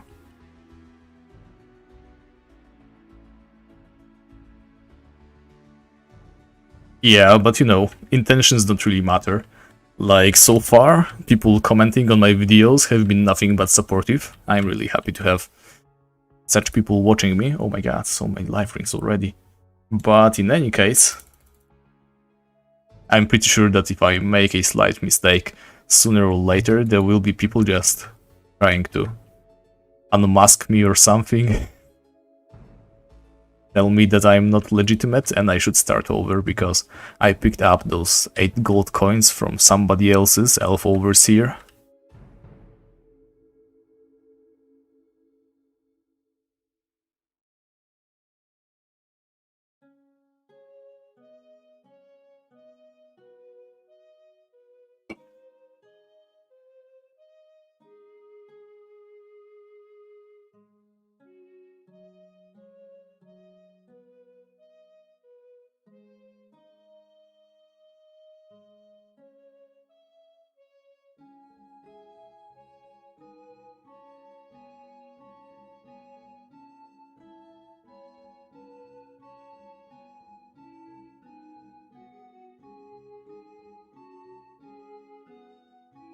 Yeah, you always get the complaining time sooner or later. Still, I think that the community in Tibia overall has come through some great changes. When I was playing back when, as a kid, it felt like everybody was there just to scam you out of your money. People trying to block you, people trying to extort money. I remember asking someone in the Carlin area, I was in Carlin Depot, I heard that free accounts can access Folda and other snowy areas, and I was like, oh my god, I have to check it out for myself. But I didn't know how to get there. And I was like standing in the Carlin Depot, asking people around, hello, does anybody know how to get to Folda? And there was this one guy who walked up to me and said, yeah, I know how to get to Folda. You need to buy this special pass, otherwise you cannot go. And I can sell you the pass for 1k gold coins. And this pass he offered me was actually the ang you get when clearing Desert Quest, I think. Things like that just happened all the time. It's not a separate occasion. Of course, I didn't buy the ang. Like, I wasn't sure whether he was trying to scam me or not, but it was fishy enough that my spidey sense just tingled, I guess. But as a kid, I was quite gullible, so more often than not, I would fall for that kind of stuff. There were the people who would like sit at the depot and ask you to trust them with your equipment. You would give it to them, they would take it, then they would give it back, then give you some sort of reward. I have no idea how I got hooked on that. There was a bunch of people like trusting this guy in the depot. I should have known that they were all friends, but I guess I just got greedy or something. I wanted some free items, so the guy robbed me of everything. And I was wearing quite a good set at that time. Not sure what it was exactly, but I got scammed heavily. And I had to rebuild from scratch. But nowadays, I don't think like there's people like that anymore. Everybody who was trying to scam people out of their stuff probably has a job and looks back on those days with shame because they are not kids anymore and they realize that it was just stealing. At least I hope that's what happened, or maybe they just don't play anymore and they steal somewhere else. In any case, I'm just really happy to say that there's not so many, if any at all, scammers in Tibia nowadays. Whenever you go to English chat, at least on my server in Sakura, there's a bunch of helpful people. If you talk to them, they'll just always go out of their way to help you. If they know, they will always answer any questions you have. Just answering Santiago really quickly. These are the Sunken Mines. You have to go to the... what's its name? Well, one of the Kazurdun mines. Let me just go to the service level. Okay, I'm like here. Okay, so... plus, this is the mine. Here's the card to Kazurdun. You have to go like this way, go down here, then go down a level again, and here you go down the stairs, and you get here. And it's a world change, so it's not always open. You have to operate the pumps with coal. You need 220 pieces of coal to open the dungeon. And if you don't kill enough deeplings every 5 days, it will get flooded again.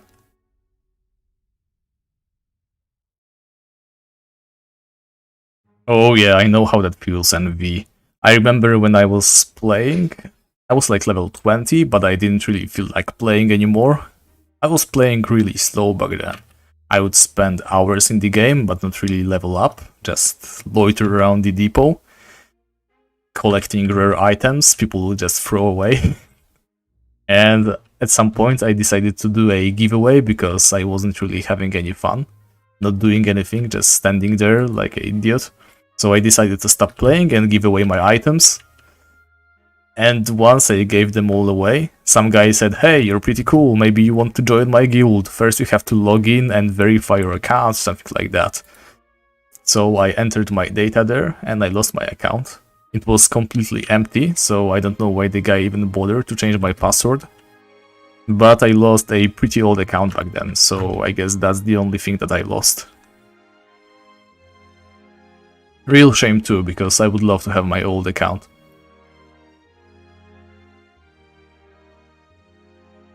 In any case, back to the point I was trying to make. I think players who still stick to Tibia are here mostly because of the nostalgia. Just looking at the analytics of my videos, 90% of people watching me are aged 25 to 34. At least that's what YouTube tells me. So yeah, you don't expect this sort of adult player base to be doing any silly stuff anymore. I have a real life friend who used to do scams and stuff like that. And yeah, knowing him, well, I would never expect him to take part in that sort of stuff. But yet he just shamelessly admits that he did. But he wouldn't anymore. And I think that goes for quite a lot of people.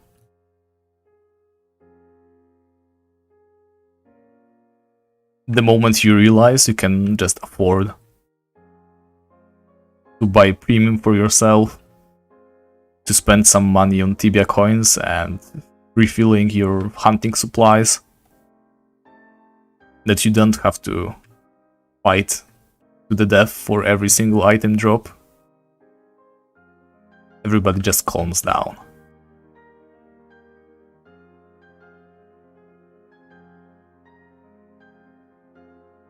I think like 2 days ago, I met some people.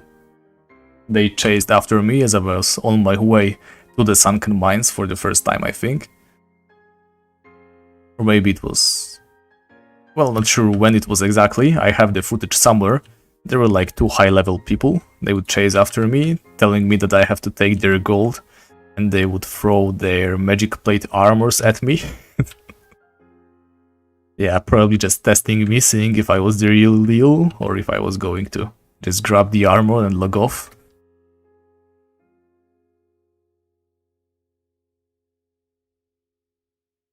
Seeing this sort of thing, just people interacting with other people in the game.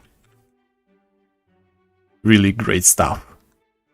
I think Tibia is the only MMO where you can risk your items like that. You know, by bringing them somewhere, putting them on the ground. I don't think that's a thing in any other MMO. RuneScape is sort of like that, however, there is this item protection period. When you put something on the ground, there's like a minute before it appears on the ground, so it's not exactly the same.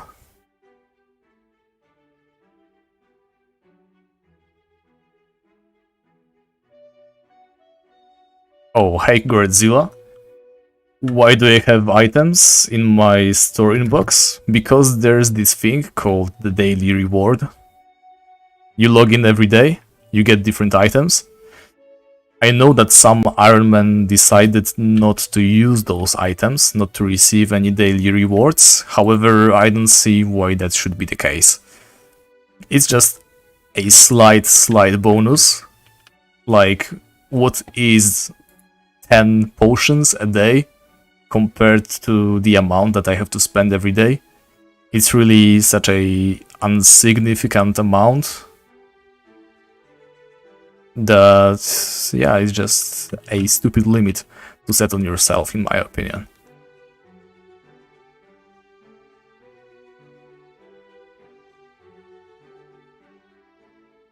Yeah, don't worry about it, MV.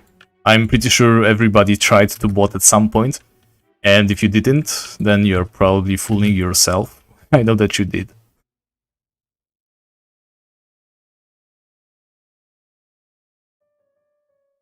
I have nothing against people who tried to bot.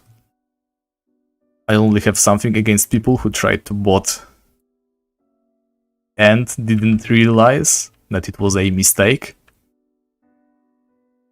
If you let the game play itself and don't realize that it's no fun a couple days later, then there has to be something wrong with you. And what they press, I didn't want to make it full screen. How do I undo this? Help. Okay, there we go. Sorry about that.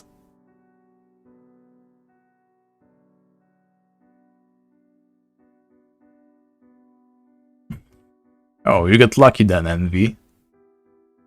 I know a bunch of people who tried the bot once and got banned immediately, but I suppose it depends on in which period you decided to try botting.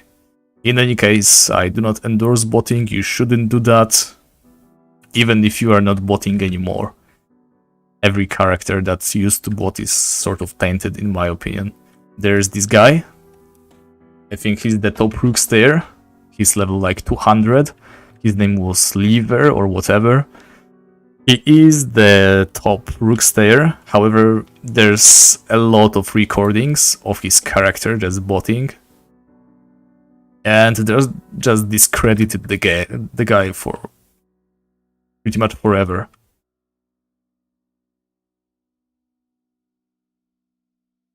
You know, there's nothing impressive about a guy who decided to take this one challenge, which is being a rookstayer, which is all about being patient and doing the same thing over and over again, which is like on the brink of insanity, in my opinion. If you every day log in to the game and do the exact same thing, yeah, it's pretty maddening. Even I, in my most active times of playing as a rookstayer, couldn't take more than a month at once of logging in every day. And he took this one thing that makes it impressive, so playing the same thing over and over again, and ruined it by botting. It's just pretty silly to me.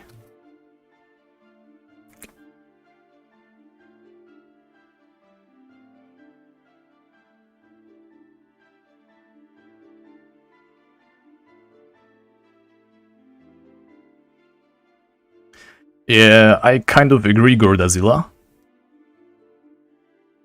What can I say? I never really thought that the daily reward items should be banned. And I'm not going to change that rule anymore. I don't think it makes much sense at all. Just the very fact that I'm limiting myself from trading with other players is just way more than enough.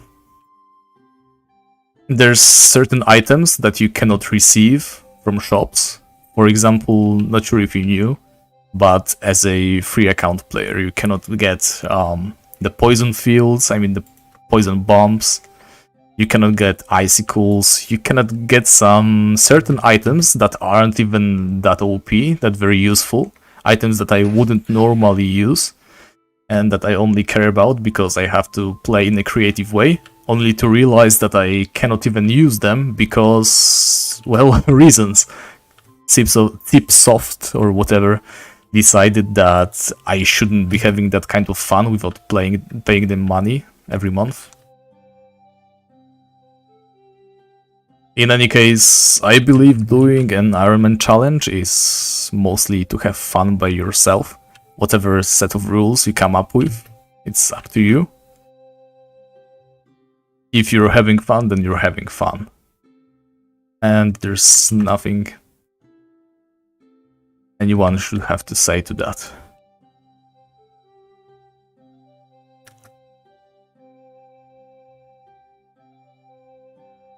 Yeah, light effects make the game really cool. Though I don't think it should be made into a integral part of the game. Like, I can see how maybe adding a certain bonus to your hit chance in better lit areas could be a thing, but it probably shouldn't. At some point there's just items that generate light at all times, like the green light that everybody could receive, the frozen starlight of course. There's also this new thing that came with the Fairest update, the starlight file, the one that not only generates light but also protects you from mana drain. There's just items that generate light at all times. People use them already, even if they play on the full ambient light. It's a neat mechanic. If you want to play a little bit roleplay, a little bit more RPG-like, then you just don't set your ambient light to maximum. And if you want to just grind the game, go through as soon as possible, not miss anything, then you should definitely crank up that lighting and never care about light again.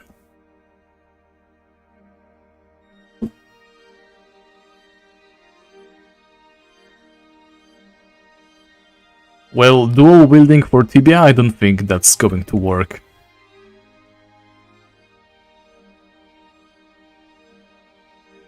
Melee damage system is pretty much complete. Nothing much else they can do. I really like the idea of them adding weapons and imbuements that turn your melee damage into elemental damage. That's pretty creative.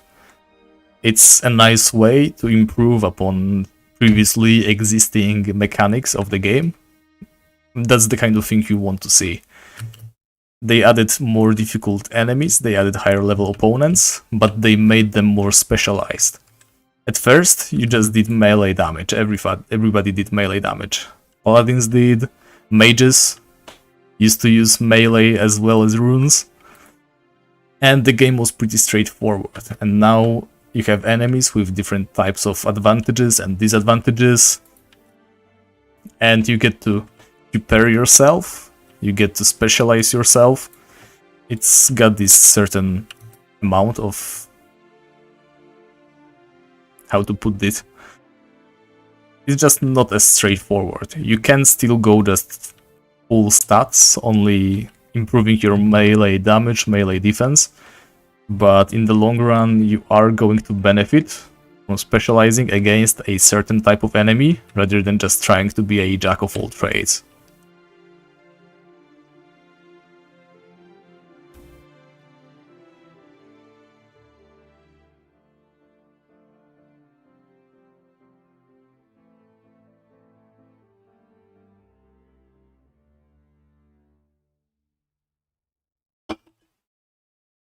Yes, the feeling of being vulnerable playing as an Ironman is really something else. You never really feel that if you just launch the game, buy 250 Tibia coins, sell them all on the market, buy yourself MPA, Royal Helmet, Boots of Haste, whatever, Mastermind's Shield, best in slot weapon, and on level 8 you can already go and hunt Cyclops or something. It really trivializes the game. You won't feel a real danger for like your next 200 levels if you just keep buying the best gear you can. That just makes the game way easier than it should be. Those items are obtainable in a way that was designed to be pretty challenging. That's why either fresh servers or people just playing like us is just way more fun than anything that casual gameplay can offer.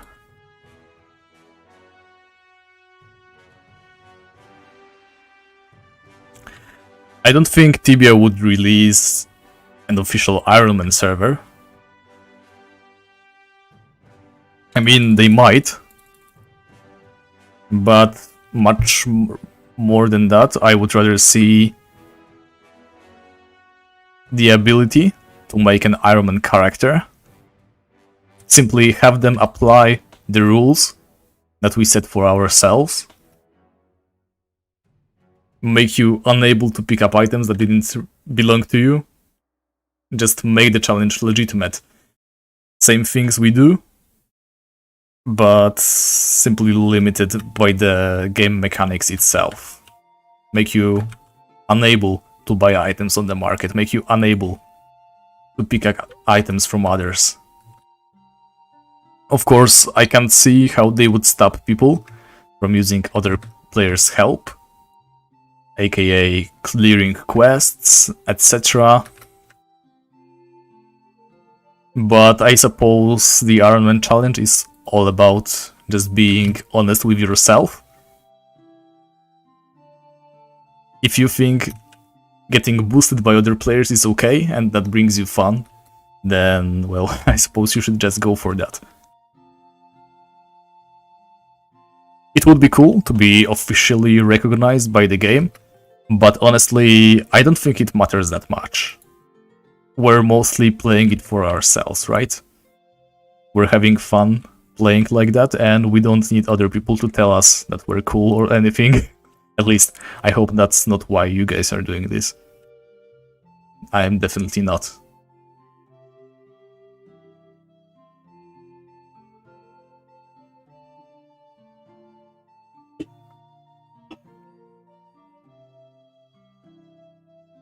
I'm actually surprised.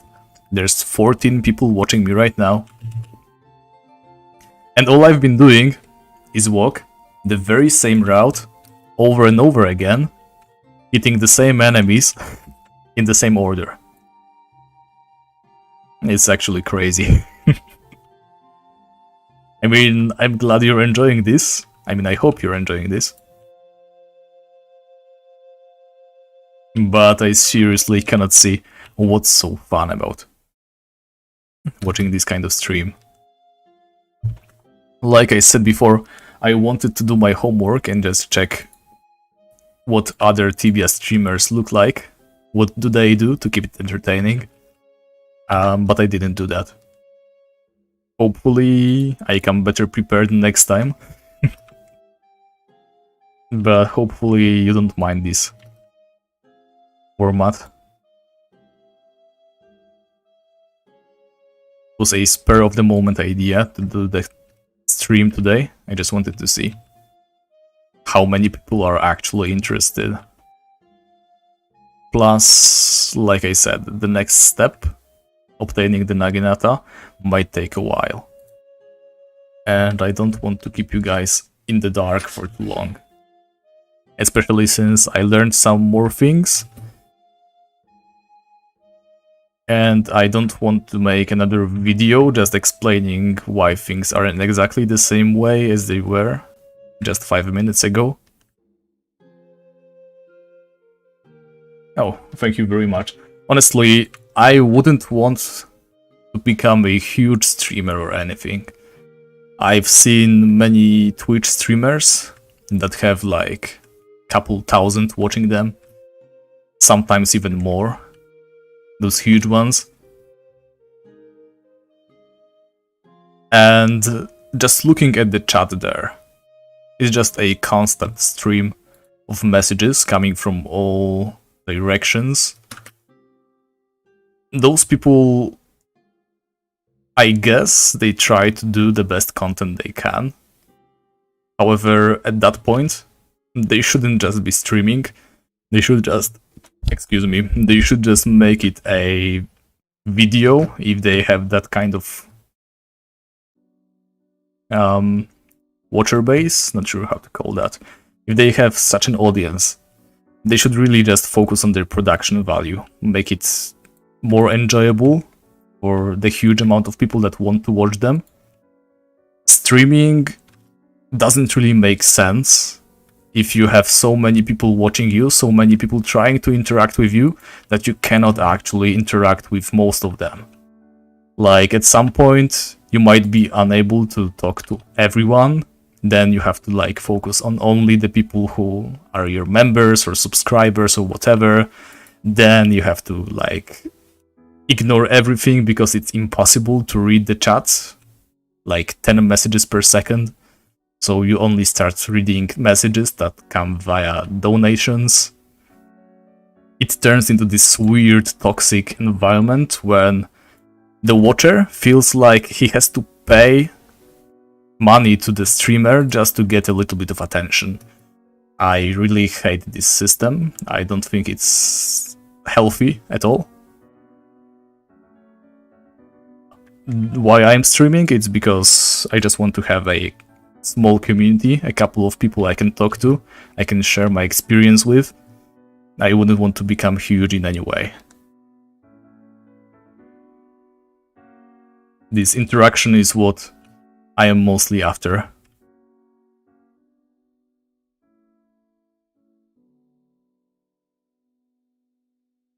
A good comparison would be like watching your older brother play while you also play your game somewhere else. I remember playing this old mobile game. I think it was some kind of Doom remake on the phone. While my brother was playing some other game. And we would just share our progress from time to time, be like, oh, look, I got this item, neat. That's the kind of thing I wanna have. And not a half-baked piece of content that doesn't really justify its low production value, other than because it's live. If I want to watch something live, I would much rather check out a podcast. You know, not a single person, but a group of people talking to each other, actually holding a conversation I don't have to take part in. That's much more enjoyable than just trying to get noticed by a huge streamer that won't even know you exist unless you send them like a bag of gold. And even then, they would just read your name, maybe smile a little bit, but probably not, because they are so used to receiving money every day that it's their income and they don't feel appreciative of it at all.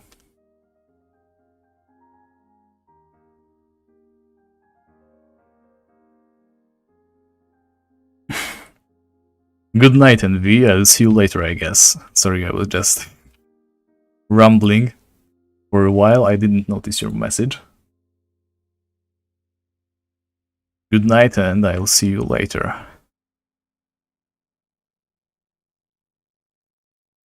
Actually, I've been thinking about trying Final Fantasy, but in the end I just ended up launching Tibia and starting this playthrough. I can't say I regret it at all. I'm just hoping that people who left World of Warcraft after all the drama, at least some of them return to Tibia. Like, it's quite possible. Not many. Tibia wasn't a huge game ever. But some. It would be nice to have our player base just slightly revitalized. Still, I think Tibia is doing really well. There's a lot of players just constantly playing. Not a huge amount, but just enough to keep most old servers still alive and keep the game running.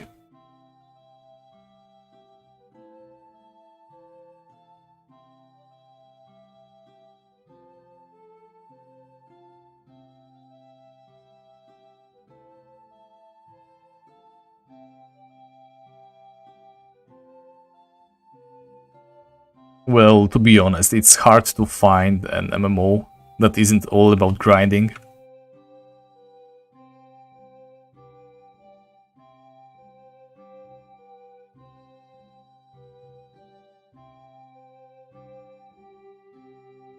Sooner or later they have to use this old trick of having you invest enough time so that you don't want to quit on the spur of the moment. There's this guy on YouTube. I suppose you have already heard of him. He's been getting quite big recently. His name is like Josh Strife Hayes, I think. He makes quite interesting content. He calls this sort of thing the lost time fallacy or invested time fallacy, not sure exactly, but it's this moment when you have invested so much of your time, maybe even money, in a single thing, that even though it is getting terrible, you do not want to quit. Because, well, you have invested so much. You feel like hanging on to it for as long as you can. That's why all MMOs have to be a little bit grindy. On their own, they rarely are that good. And they have to try to trick you into playing them by having you invest time.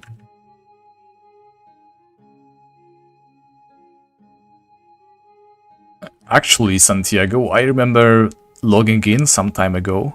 I think it was like 1 year or 2 years ago. And the place was actually deserted. Like, back then, I really felt Tibia was dying. But nowadays, I go to Thais, and actually most of the depots at first, second floor are taken by people, and not casino bots, but actual players. There's people running around. There's people coming from the boats to the depot, back and forth. It used to be quite dead all around, but nowadays, I think Tibia hasn't seen better days in a while. Of course, there is a lot of dead content, places where you won't see any players, but I don't think that's a bad thing either. That just means that the game has finally become big enough that you don't have to swarm with other players in a single spot. I remember playing as one of my old Rook characters. I was just trying to get to level 8, go to mainland as soon as possible. I went to hunt skeletons to that one spawn, when there's like the first floor. Like, it's right next to the salmon quest. There's like 2 skeletons on the first floor and 3 or 4 on the second. Not sure exactly, so don't quote me on that, but there's like 6, maybe 5 skeletons. and there was like 10 people trying to hunt the very same thing in the very same spot, just running around up and down, trying to be the first one to notice a new spawned skeleton, trying to kill it. I think back then spawns were still blockable, so if you were on the same floor, they wouldn't respawn. So people just checking constantly made it even slower. And I still felt like I was getting quite decent EXP for my time, even though it was like 30 XP per hour. And nowadays you can go pretty much wherever. Even if you see a man is already using the place you intended, you probably have a backup or two, maybe even three. The game world getting big isn't bad. I don't mind not meeting other players in the Deep Links area, for example. This place isn't exactly big enough for 2 high-level players.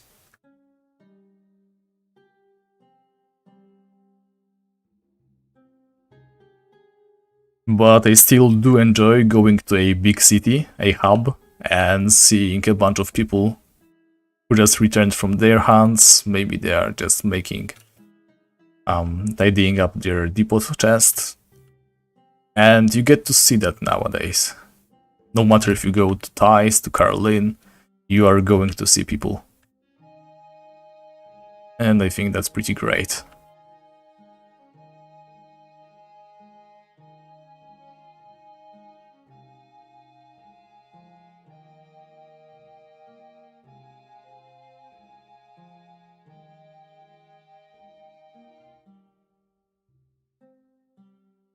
Yeah, I think what Tibia does differently from other MMOs, from what I've seen, there is way less attention to quests and much more attention to just grinding, exploring, hunting, etc.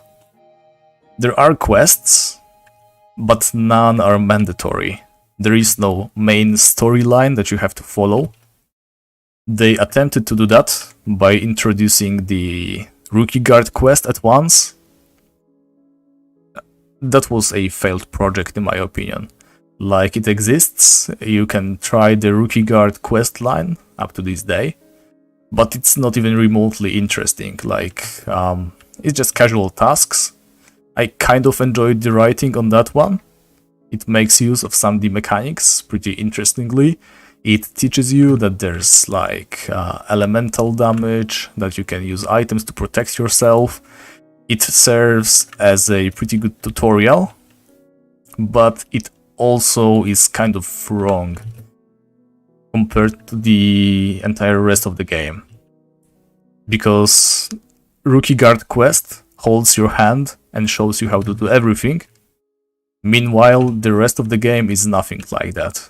There's no tutorials, there's no NPCs telling you what to do, and someone might go through the Rookie Guard quest and expect, well, okay, I'm in the mainland now, and I have no idea what to do. I don't know where to go, what should I hunt?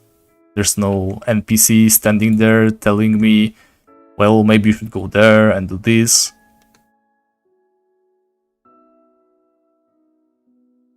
So I have mixed feelings about that quest line.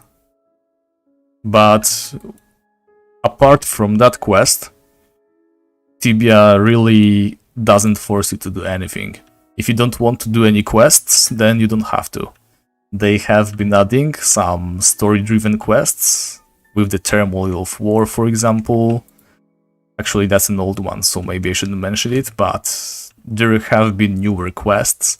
Like with the Wizard Ecclesius, there's a whole quest line where you have to do some menial tasks for this old senile wizard. There's some workers like west of Venor, east of Venor. In any case, they have been adding those quest lines for low-level characters just to get them hooked or something. I don't know why. It has never been in the spirit of Tibia to add such quests. The idea is it is very open. It is an RPG much more than those other story-driven MMOs, mainly because it is not an RPG that dictates you who you are. You're not a hero, you're not a chosen one, you're nothing special. You're a guy who just appeared in a temple with a club and a coat and nothing to your name except for an apple and some old leather bag, and you are supposed to make use of that and try to become something. I think that's the most magical part of old Tibia.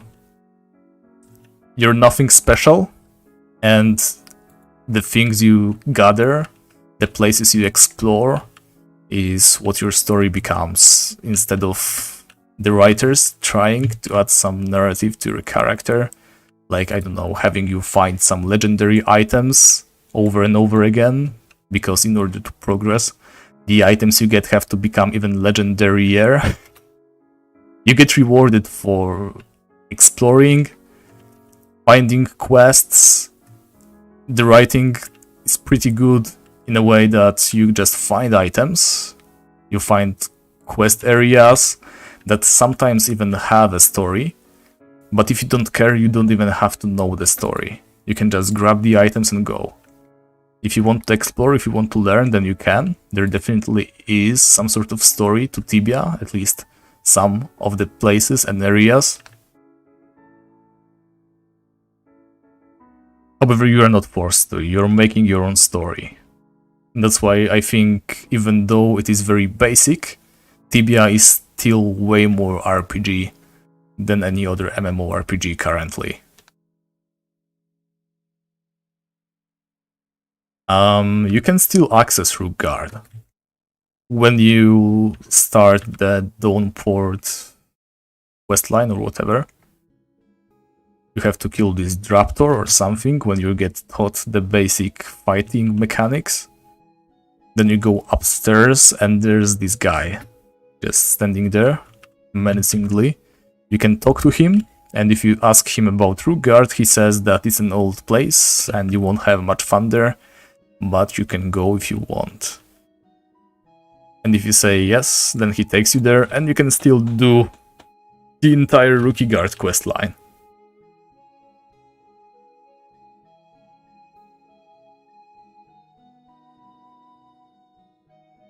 It's actually a valuable unlock, because you can get the skull candle there, I think, in the final mission area.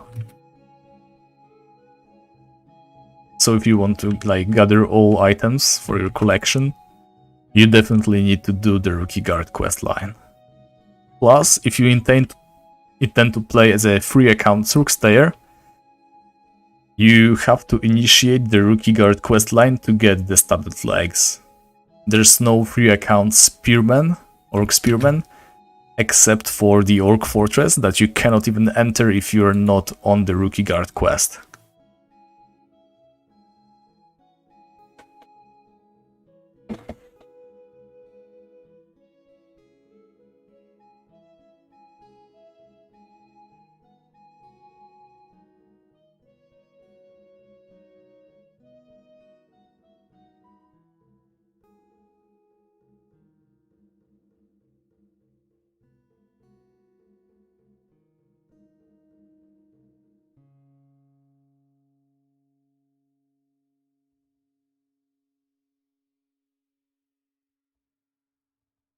Alright, let's see.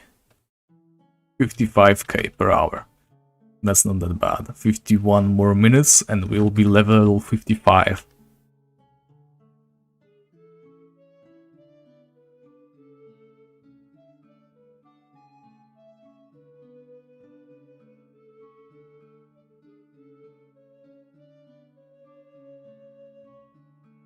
Well, I'm pretty sure that you can still do the Rookguard questline.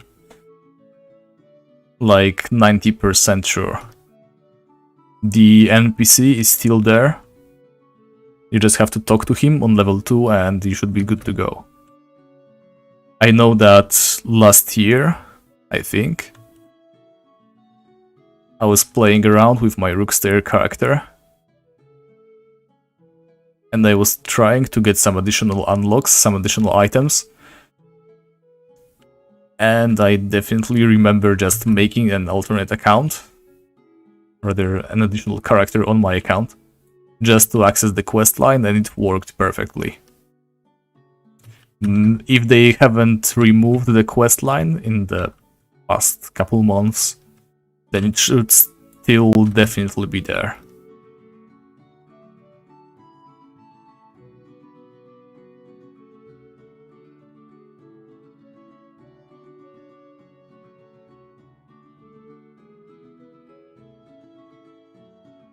Actually, I guess we could just go and check it out right now.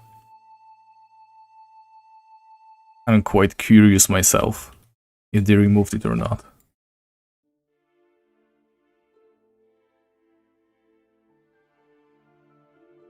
I'm just gonna go upstairs and log on to one of my other accounts. Not accounts, characters, of course. Just bear with me for a while. So I definitely have one character that is doing the quest right now. So we can check if that is still active, though it should definitely be. And then we can go and check if we can start the quest line with a new character.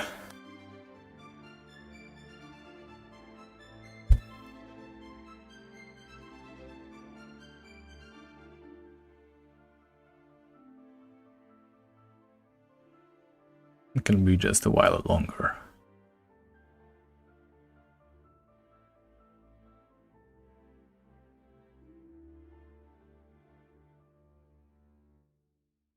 Yep. Okay, I can log out right now. Oh, I cannot log out here. I forgot about that little detail. Since it is a part of the world change. I think you can log out here though. No? How about here? Okay, there we go. Okay, so I think I have this character. And he should be on the rookie guard right now. Yep, he's on the last mission into the fortress. As you can see, he has the skull candle. And now let's see, I have this half-breed character. There we go. As you can see, he simply has ground reed. Not sure if you're aware, but for a while you could obtain ground reed by trying to make bread. So I got a character and made a lot of it. So let's see. You talk to Vascalier, hi. Mission. Yep, sounds good. And there we go. We're on the quest right now. So as you can see, all you have to do is go to Vascalier. And you will be right there, carrying heavy stones for him in no time. By the way, let me show off my Rookstair character.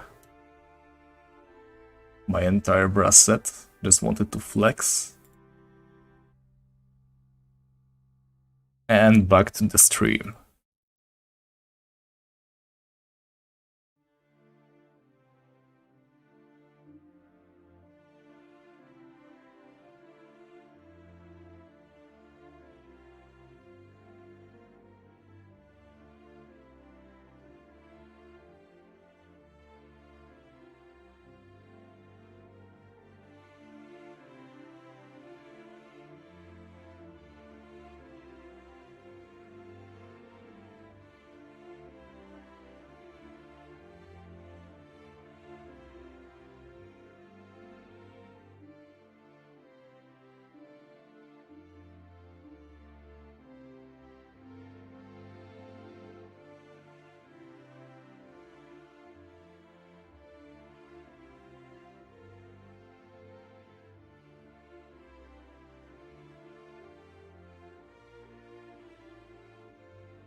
So anyway, oh why are there so many deep links here?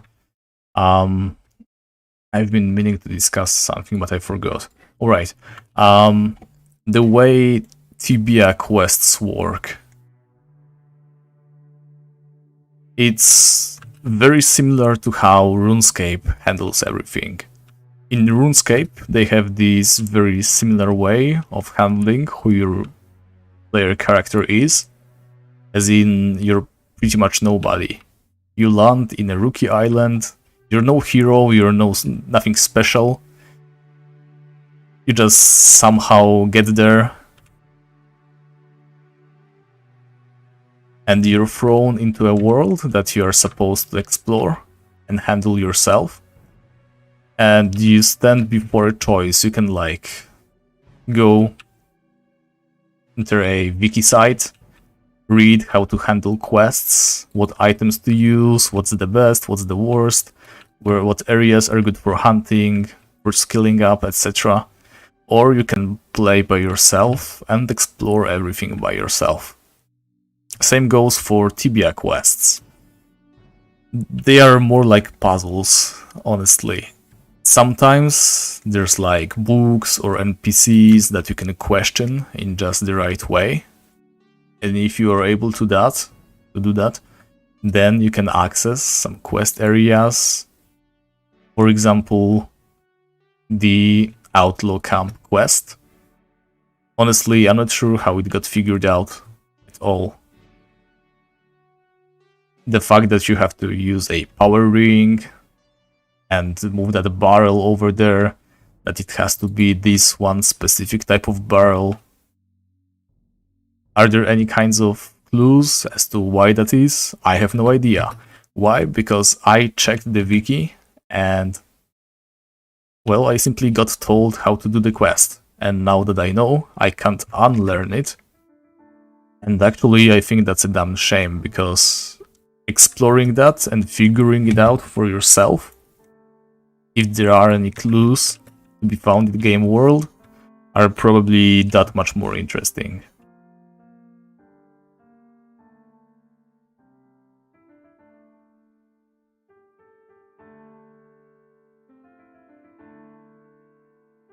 And as far as I know, there's still quite a bit of mysteries in Tibia. Obviously, there's the Spike Sword quest. Everybody is pretty much sure that it is either unfinished or has been removed. I can definitely see why.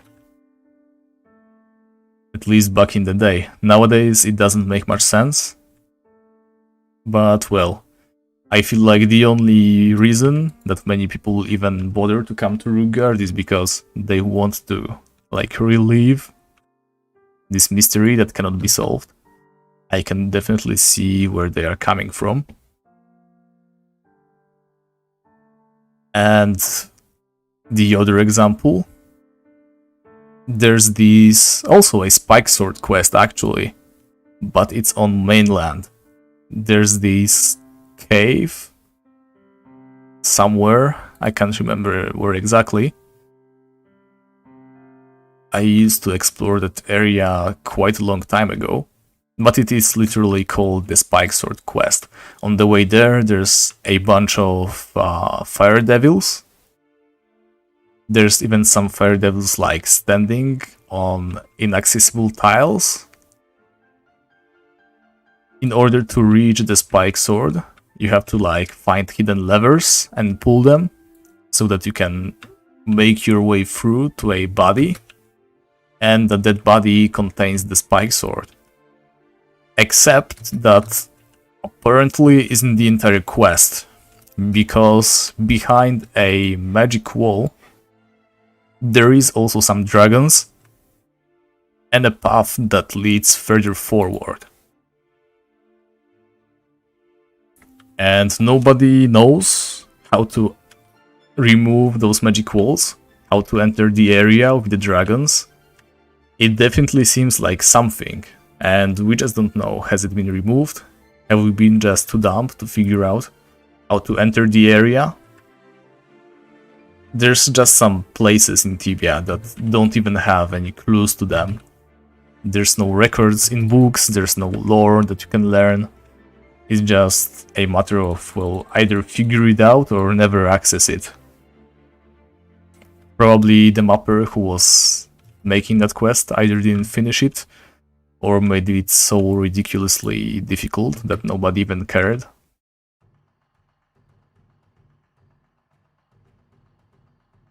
Anyway, there's someone calling me again. I will be right back.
Sorry about that, guys. I'm back with you now.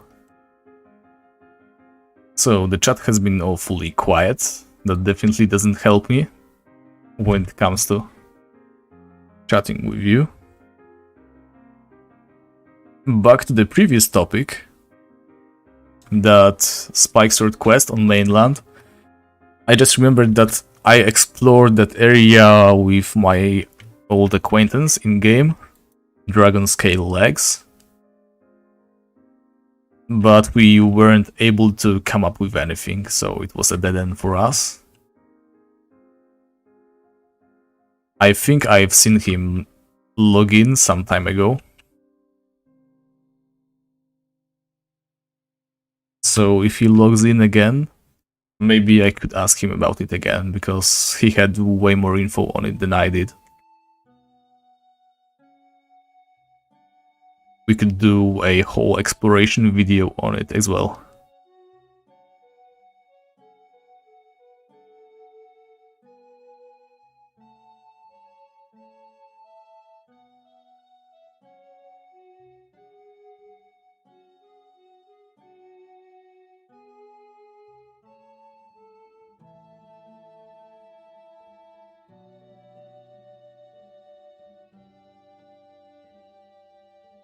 I don't think I said it before, but what I really like about this area is that there's lights everywhere, but when you first enter it, all the lights are turned off because the area was flooded.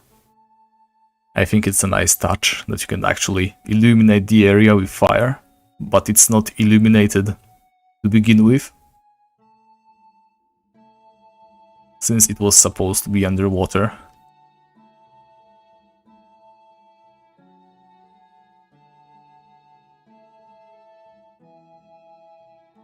It seems like a small thing, but honestly, I don't think I have ever looked at something in Tibia and thought that it is out of place. The maps are just kind of well made, like it is a simple game, And I really cannot imagine how they could just mess something up. But then again, you sometimes see those games, those AAA games, that are somehow able to make jarring mistakes that you can't even pass up.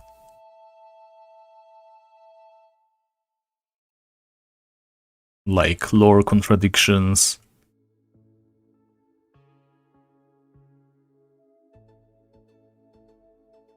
Or just some weird formations that break the laws of physics.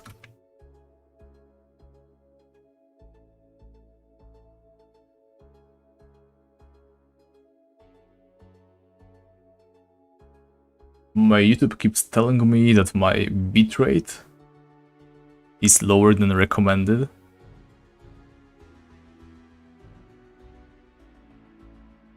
Not sure what that means though. I guess I'll just ignore it for now. Oh, what? Where did my English chat go to? Very weird.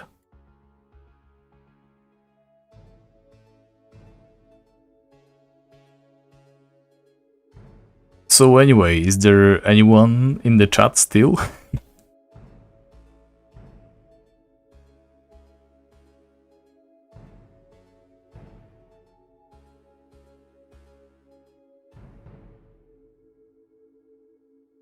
I can see that there's like 8 people watching me,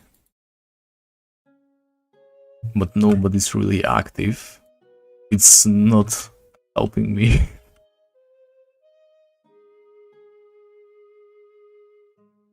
I can't really talk out of my head all the time.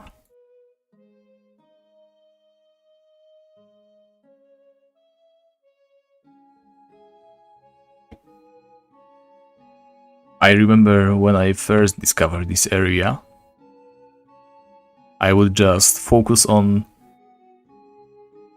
placing those hunting spears on every single tile.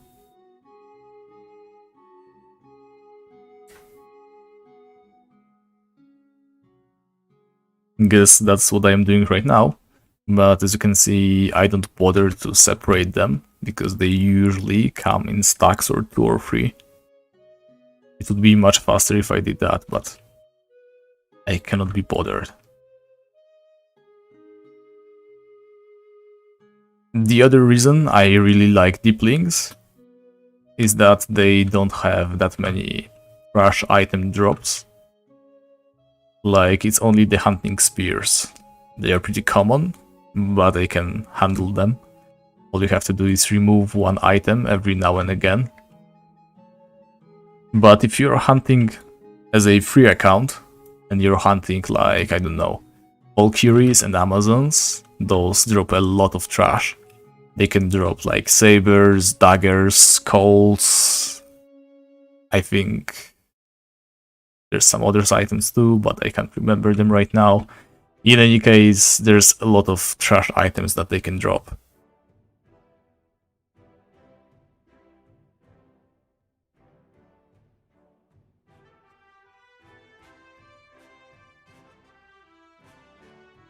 And if you want to avoid having to drop items out from your inventory every second, every other kill, then all you have to do is fill your backpack, or rather all your backpacks, with single gold coins, just like this. If you have no room, then you will only be picking up items, rather gold, as well as stacking items, stackables, that you probably already have in your inventory. Just a little tip, I guess. Hubert is asking, how did I collect coal to open this area? So there's a bunch of ways actually. Before a pretty recent update, the only doable way was to go to Shadowthorn. The elf fortress is of Venor while it is on fire, because the fire starters can drop the coal pretty often. And nowadays there's this other way, there's those enemies called stone refiners. They are also east of Venora, actually. They are underneath those Corum caves. And they drop coal pretty often as well. Actually, probably even more often than the fire starters, but they're obviously more dangerous, I think. It's just 220 pieces of coal, so it isn't even that difficult to do. But to answer your question 100% honestly, I didn't open this area myself. I do have the required coal, but when I came to unlock it, it was actually unflooded already. It's not like I mined. For a moment I considered whether I should just, I don't know, drop my coal into the water. But then I decided that, well, I just don't want to farm the coal again.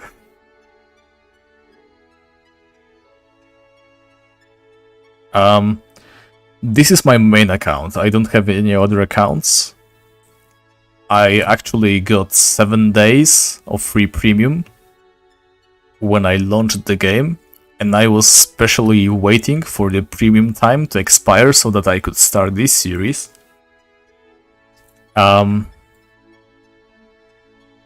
So yeah, I'm not really interested in playing normal Tibia.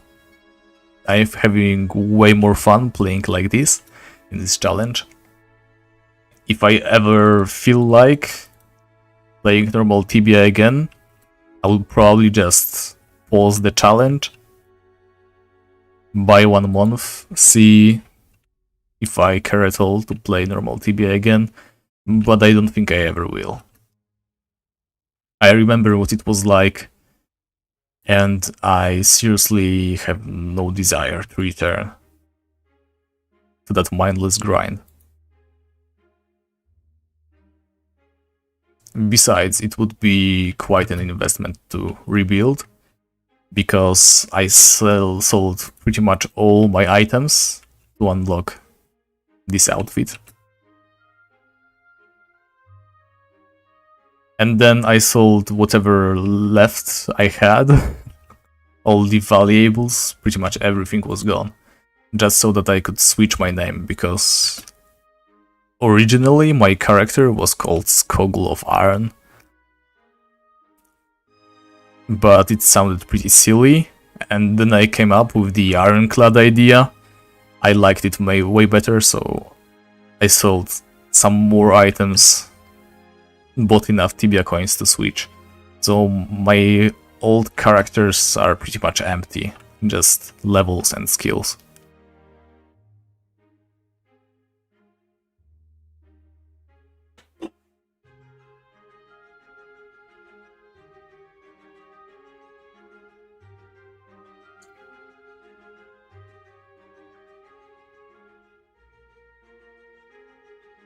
I have played Tibia Unpack on a higher level. Not sure if it was that high a level. I think my knight was like 110. And I also had a paladin on 130. I'm not sure exactly. They weren't that high. And my Rookstayer is level 52. Alright, I am temporarily back to swords. I was able to do the Bright Sword quest, the Outlaw Camp one. And since my sword skill is pretty high, and the Bright Sword is pretty much the best weapon I can currently use, I just see no reason why I shouldn't. I will use it to farm more efficiently right now, and I will also need it to unlock my next best weapon, which is Naginata. The moment I have a Naginata, I probably won't ever return to the Bright Sword, or any sword for that matter.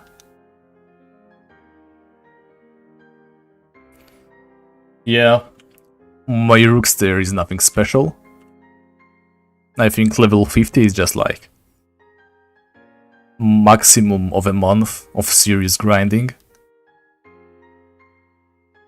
The problem is, at some point it just gets so repetitive. Unless you find some other way to keep yourself entertained while you do it, then it takes a certain kind of madness to continue just grinding Minotaur Hell or the Poison Cave. Or if you have FACC, I suppose, the Wolf Caves. Those are like the only 3 viable places. And of course the Minotaur Hell is the best. Of course there's also the matter of respawn events as well as boosted creatures, but those happen pretty rarely and usually don't do much. They just make already existing areas just a little bit more viable.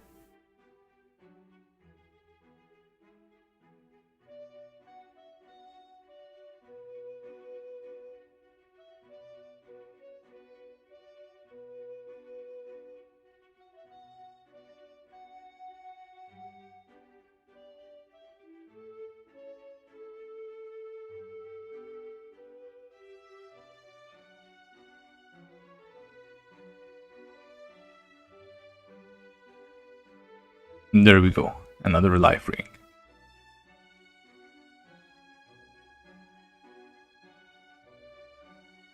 And new rare items, I have the knife. My friend has the dice. She lent it to me, so I have the achievement for rolling 3 6s in a row. I don't have any old items. On my old account, I did have all the old keys. The one to that weird Monster Academy or whatever it was that Seymour sold to you for like 5 GP. But I don't have it anymore, I lost access to that account. I have a couple of Magic Light ones, I guess. And I have the entire Dawnpore set. So I have the Steel Shield, the Soldier Helmet, Brass Armor, Brass Legs, and the Jagged Sword. Those are kind of rare, I suppose.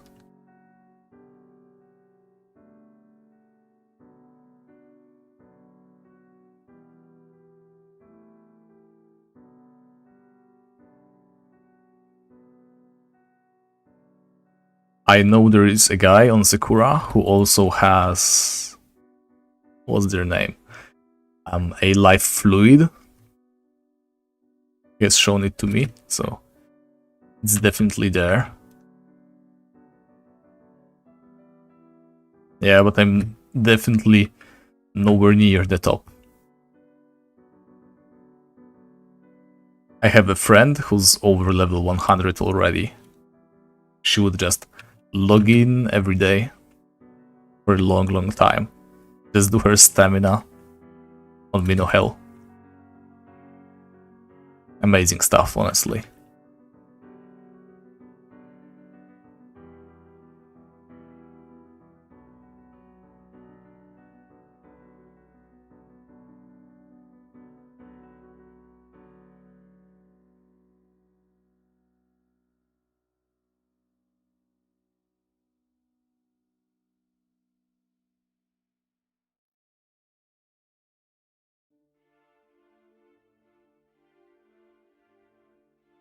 The knife can drop from Apprentice Shang, the lesser version of the Minotaur Mage, I suppose, that sometimes spawns in Minotaur Hell. He can summon some hyenas, and he also spawns with additional Minotaurs. He's not that difficult though. You can just pretty much run up to him and finish him off pretty quickly. He can drop magic light wands and he can drop a knife. I think that's it for rare items.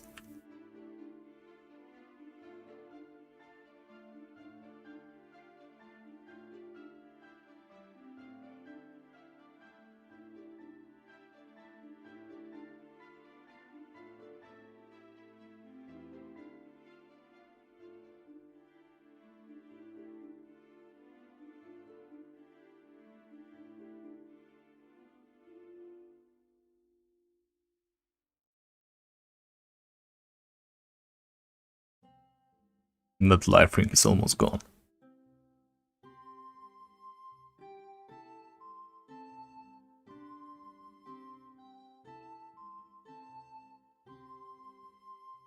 Alright, we are almost level 55. I would like to go to 56 today, but I don't know if that is possible. We've been going pretty steadily at 50k per hour today, so I'm pretty sure it might take like another 2 hours after I hit this next level. We'll see. Hey, thank you, man. Any plans? Ideally, I would like it to be sometime next week. Enough stuff has happened that I have the footage to make a full episode. It might be a little bit drawn out, I guess. A little bit more footage, a little bit less talking.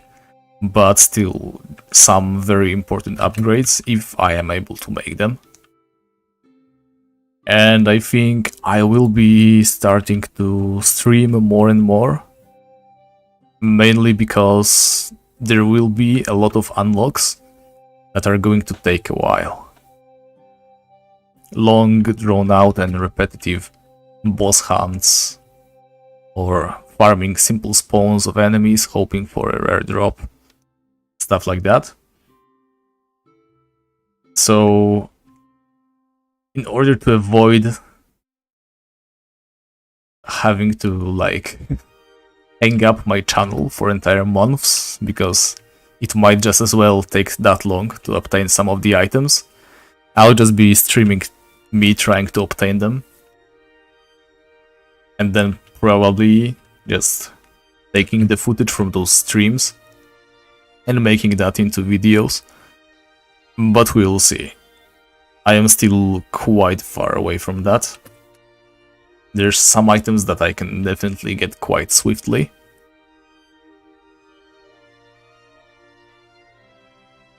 So yeah, the next episode, I hope, sometime next week. Ideally. If not, then well. Up to 2 weeks tops. It really all depends on my ray rolling luck.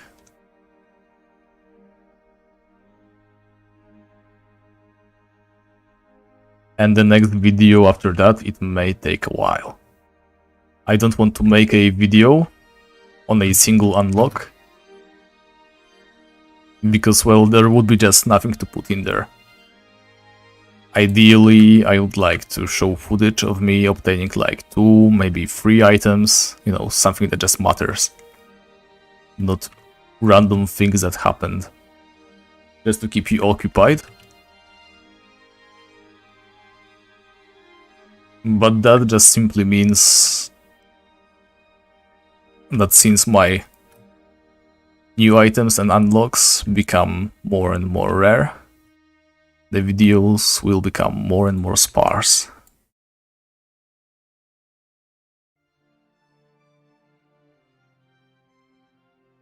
That's why there's my Discord channel to keep you in the loop when it comes to smaller unlocks that I often even forget to mention in my videos. And there will be more streams, though they will be quite boring as well.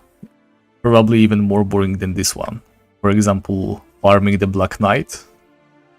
It will be like a boss fight, 10 minutes break, waiting for the respawn, another boss fight, and a constant loop of that.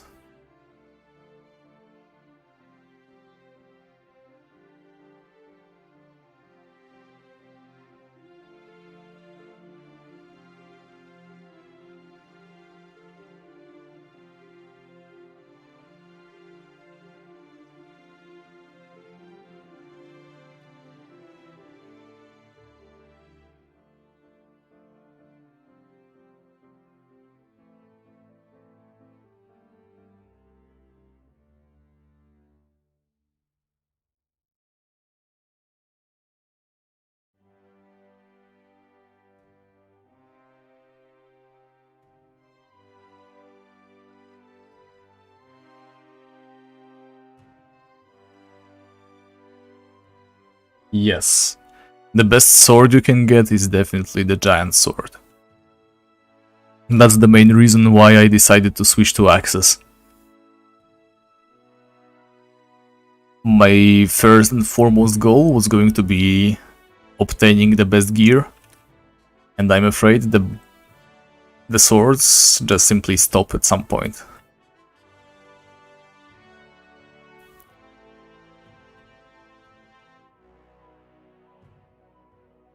Giant sword can be like, what? It's 46 damage, I think. There's Axis to be had that can deal 47 damage. I mean, that have 47 base attack and 48 as well.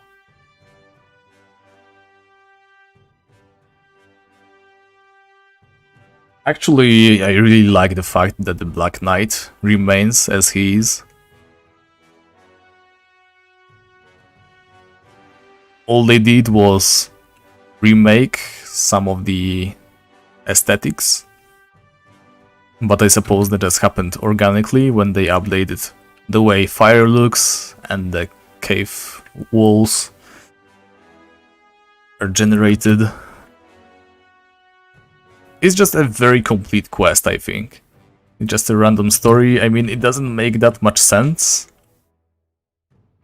I remember when I first read the short script of the quest. A guy, a captain of the Royal Army, builds a house in the swamp. The house gets collapsed and he turns to evil because he's trapped in there. That just didn't make any sense. But that short transcript just ignored the fact that there were those Bone Lords and that he was starving. And it's likely the Bone Lords that make him turn to evil.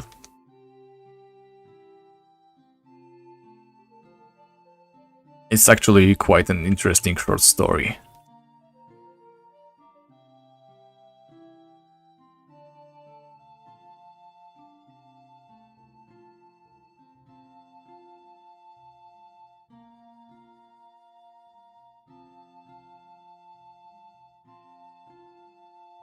And I'm also really baffled by the fact that he somehow changes the paper he writes on. Like, I mentioned it in my video, his diary is all on those golden parchment pages, except for the last entry, which is on this weird, thick-looking piece of paper.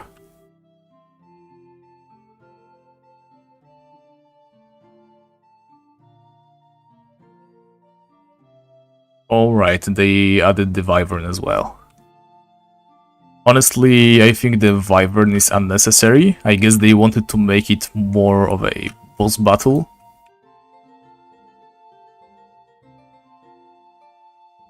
With increasingly difficult enemies on the way there. But it just feels unnecessary in that spot. There's literally no reason why the Wyvern should be in the underground collapsed house. Like, you can explain it by, I don't know, the beholders had a pet or something. But still. Wyverns are actually quite a weird thing in Tibia. I think there's this one raid where Wyverns appear north of Edron. And the way the raid is announced, it feels almost like they are kind of intelligent, even though we know they aren't.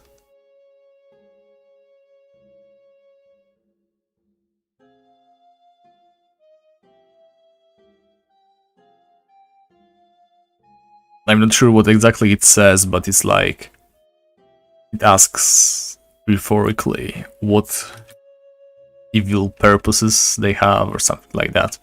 I would have to look it up, but I don't care that much.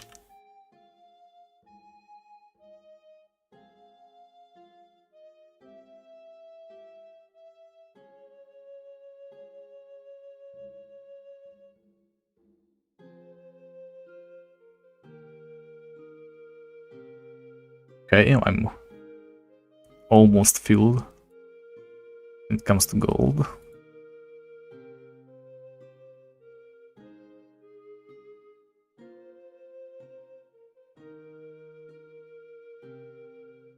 "12 more minutes."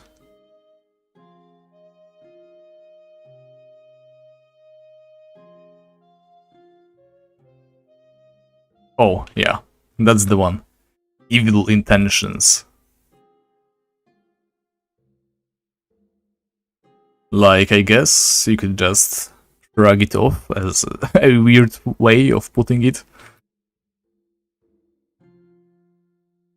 But I'm pretty sure there's some kind of in-game book that explains that wyverns are a relative of the dragon, just not so very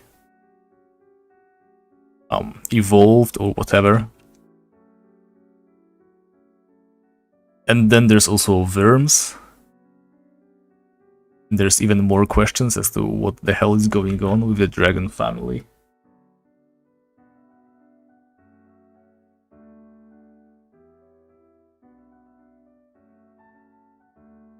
Anyway, it's time to go and refill.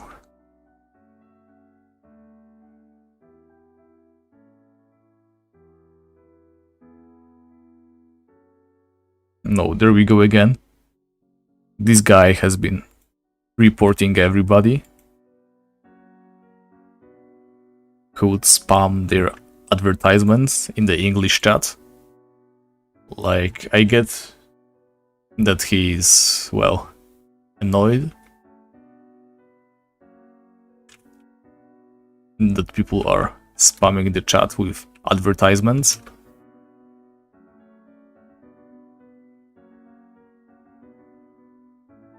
But still, is it really that bad?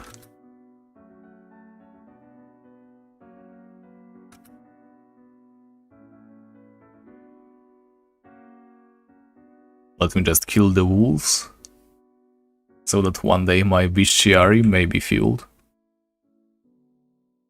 As well as the deer. There's a lot of deer. Let me actually see how far away I am from unlocking these ones. Okay, I'm actually done with wolves, so I can ignore them. Let's see, deer. Just a little bit more. There's also the bear. Quite a lot more. And also poison spiders on the way there. Oh, I am actually done with poison spiders. Okay, that's good to know. So I can afford to ignore the wolves. All I have to do is kill the bears and kill the deer.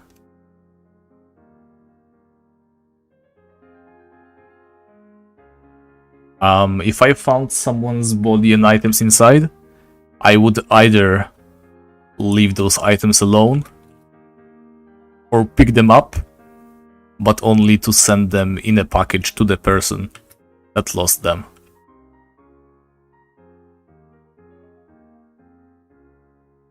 I would definitely not use them myself.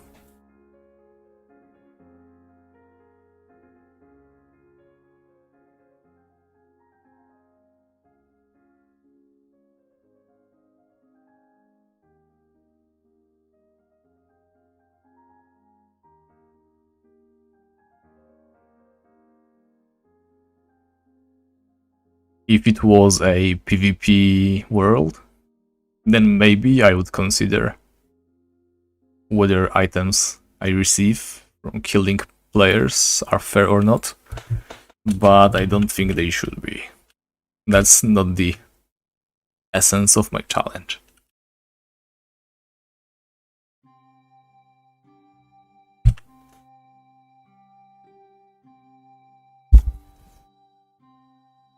Ouch. I've been holding my wrist in an awkward position for a while. It hurts now. Just give me a moment. I'll move it around. Oh, okay, that's better.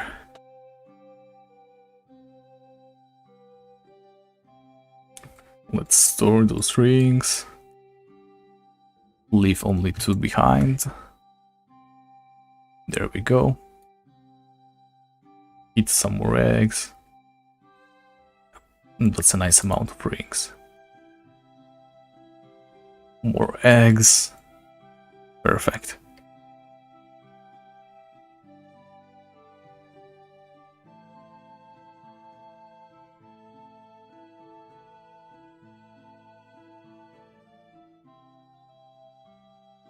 I'm not sure how many rings I have already. I would guess it's like 40. Each ring lasts for 20 minutes.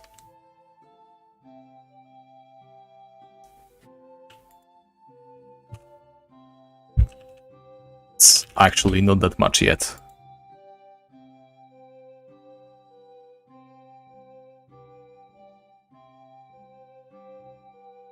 Still, I have to keep myself wearing those rings if I want to achieve a serious magic level someday. Okay, I'll keep the pins and eyes, I guess. I'll be getting more of them anyway.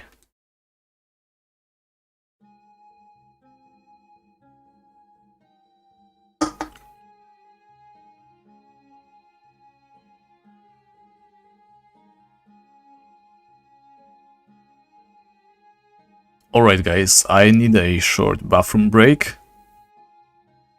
So I'll be right back, give me a minute.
Okay, I'm back with you.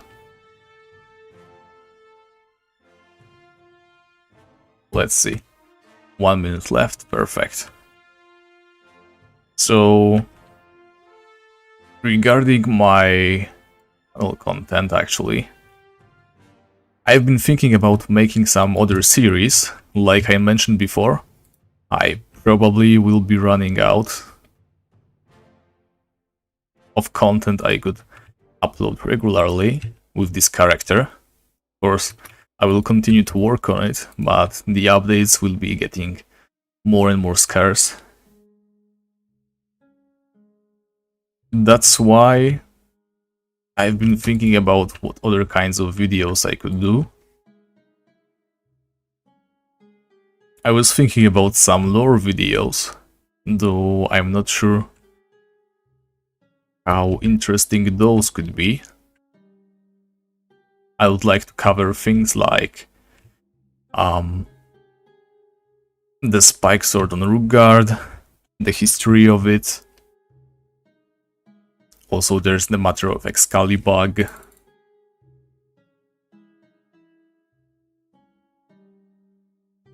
I have also read an interesting story on Reddit recently about the pharaohs of Ankramun, why they are actually undead,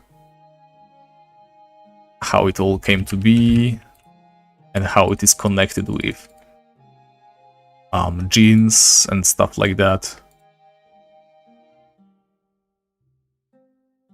I would like to do my own research and cover some of it as well.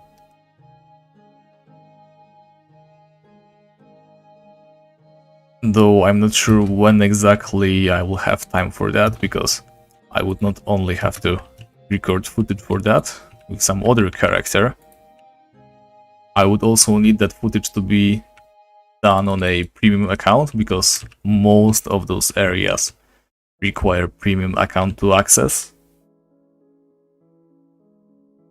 Not really sure how that's going to work out, but it's still quite a loose idea yet.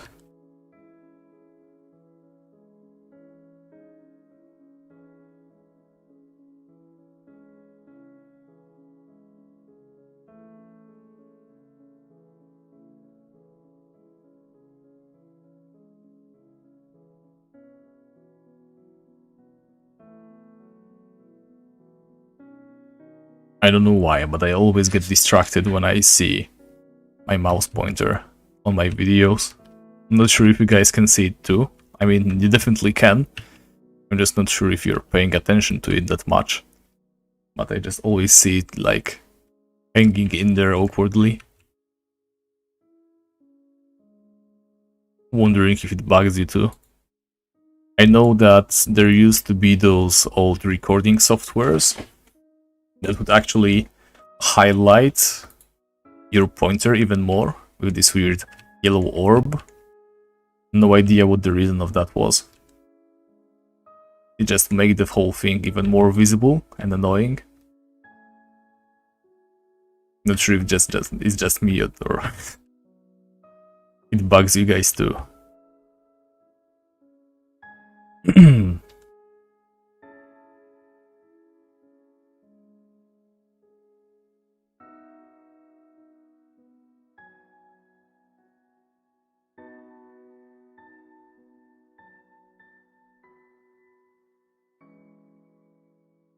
And we're back to walking circles, hunting one type of creature. Actually, we've been going for quite a while, and we still didn't drop even a single flask of rust remover.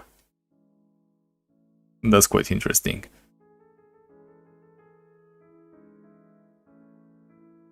Not sure if you guys saw my montage I did. The Fires of Shadowthorn trailer. I just used some footage I had recorded and placed a couple of special effects my video editing software has built in to try to make something that looks a little bit like a trailer. And in that trailer you can see like messages down below, those system messages like, I don't know, not possible, you can't go this way, stuff like that. And my mouse pointer just going down and up. I didn't really want to bother recording new stuff because it was just a short project I wanted to do on the side while skilling, just testing new options. And I never even ended up implementing them in my videos. Like, I know I can do some of that, I did learn how to make the music fade out. My videos no longer just end awkwardly.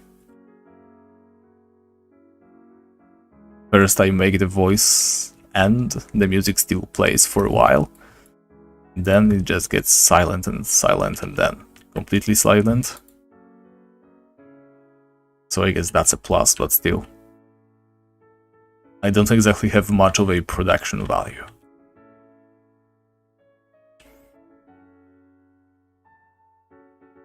Actually, my editing software has been doing this weird thing. Whenever I record stuff, I have like usually around 30, maybe 40 hours of gameplay, of raw footage. And obviously it takes quite a lot of space on my hard drive. However, when I put it into my software, even though all the recordings take up to like, I don't know, 10 gigabytes tops, whenever I start rendering the video, my software turns it into like 200, and it actually never removes any cache. Even if I am done rendering the video, even if I remove the project and clear all the files, and my software doesn't even remember the videos I was editing anymore, there's still like 150 gigabytes on my C drive just sitting there that I have to remove manually. Really, really annoying stuff.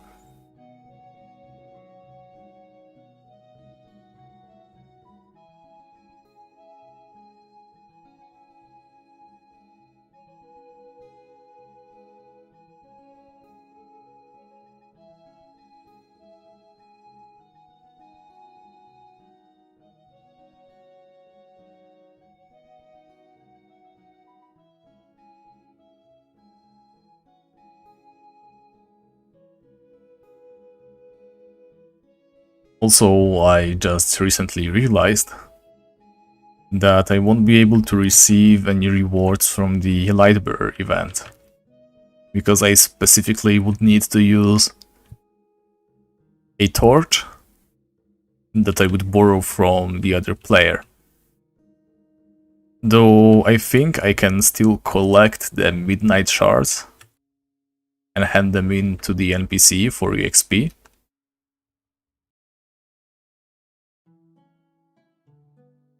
Which is nice, but still I'll be missing out on the brocade backpack, the achievement and stuff like that. Kind of a shame.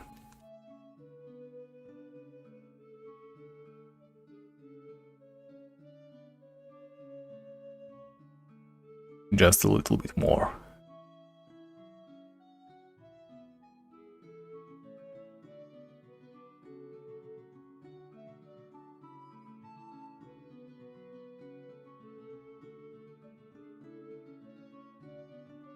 Like I just said, probably next week, if everything goes according to plan.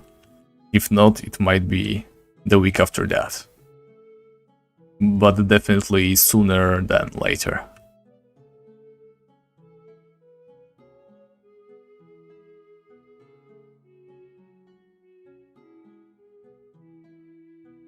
Problem is, I will be slowly running out of things I can cover. I guess I'll just start weaving in some more background history, stuff like that. Because the unlocks will be getting scarce.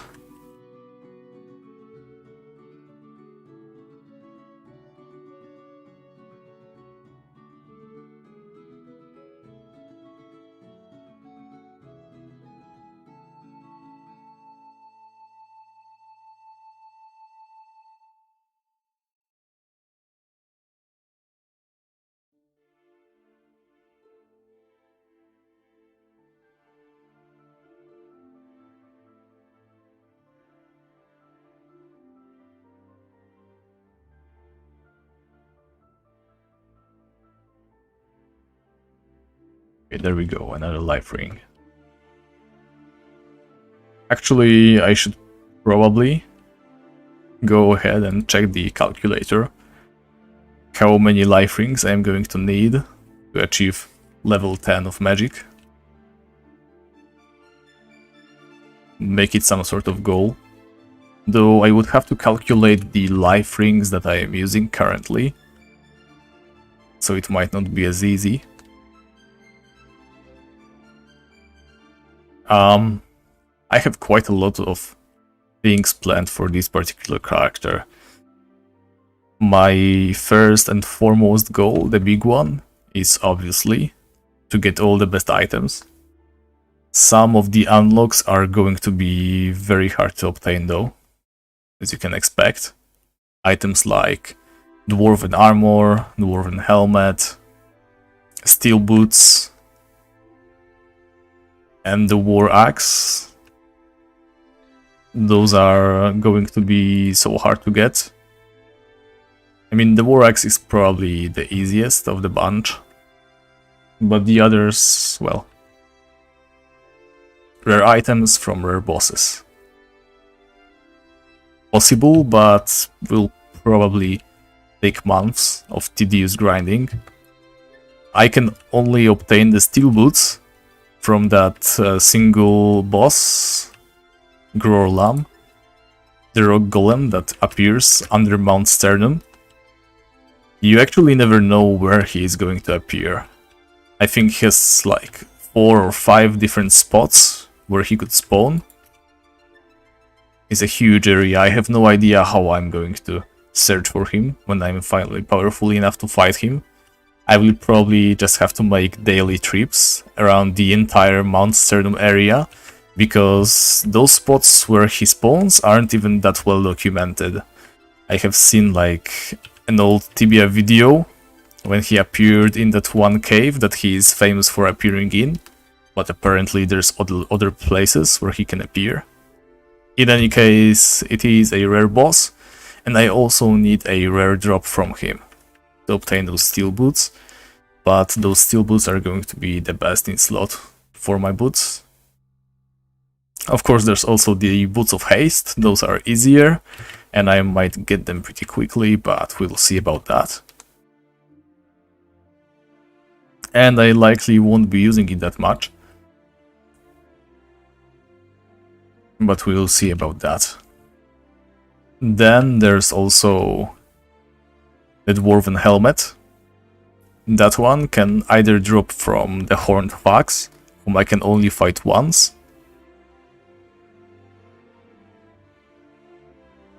and if I don't obtain that helmet from the Horned FACC, I will have to be camping General Murius, who is a boss in Mintwallin. He's also rare spawn, so there goes another tedious bossing.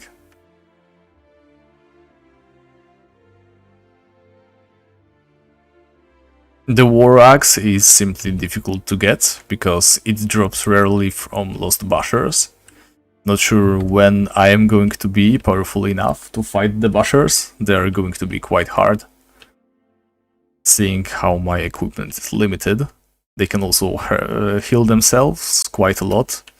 I will probably have to use runes and damage over time fields and other tricks just to be able to kill one of them. And there's of course the Dwarven Armor. And I probably don't need to explain why that one is a hard unlock.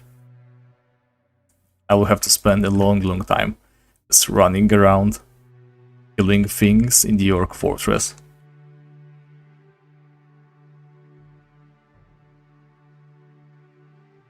At least it is a decent place to get some experience. Then again, I did spend quite a lot of time there, and I never even saw the orc spawn. If you're not aware, there is this very rare regular orc that can spawn there, and it always drops the Sam's old backpack. However, it is such a rare spawn. He appears like every other couple of months. There's no schedule, there's no way to know when exactly he's going to appear. He's so rare that, well, the Dwarven armor is worth a couple million on every server. So that's the ultimate goal. I'm not sure if I am ever going to achieve any of that. There's of course the other goals, such as completing the entire free-to-play bestiary. That's way more feasible. I'll definitely make it my goal along the way. It will probably be the topic of quite a lot of streams, since it's some sort of content, I guess. There's also achievement hunting. I am already hunting some achievements that I can get along the way. I think I failed to document some of them, so I'm already doing a lousy job of that, but, well.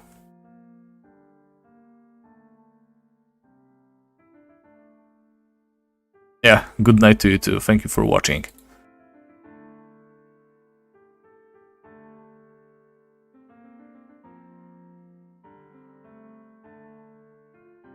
So to summarize, the main goal is obtaining the gear.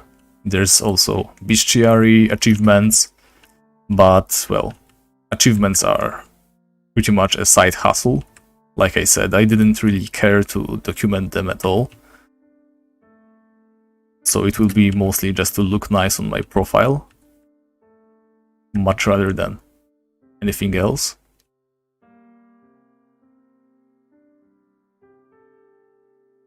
And the bestiary is pretty much a means to an end. Unlocking charms is going to help me hunt more troublesome enemies.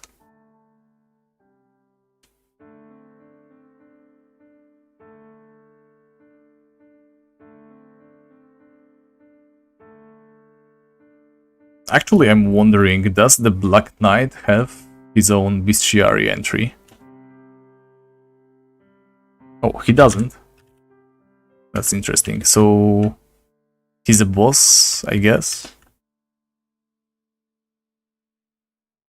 I'm wondering if he gives entries for some other kind of creature. Like a wild warrior or something.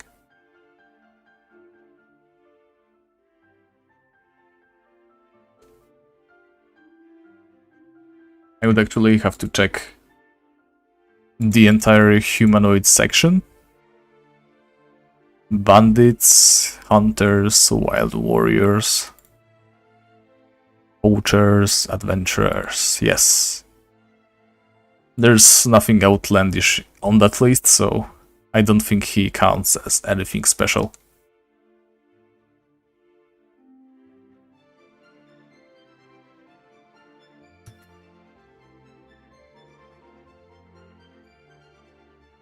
I'm wondering if I can even accumulate enough points to buy any good charms. I would definitely want that crit rate charm.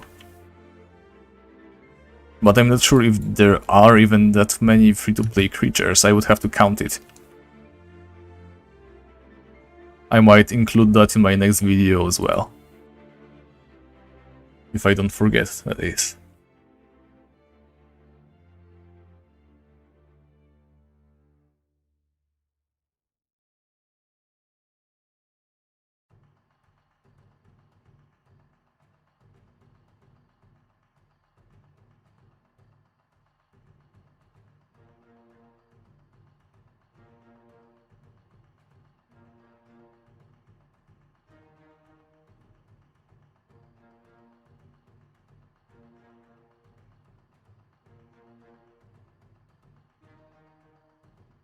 In any case, I think I am slowly falling asleep, even though I drank that energy drink. It was quite a while ago. And I don't really want to drink another one because I have to be up tomorrow. I think most of my viewers have left as well. We are like down to 4. And there's not much of a conversation going on. So I think I will be slowly wrapping things up here. In any case, thank you everyone for watching. If you're still sticking with me, I'm very surprised. The entire stream has been nothing but me running in circles, so I hope you enjoyed, I guess.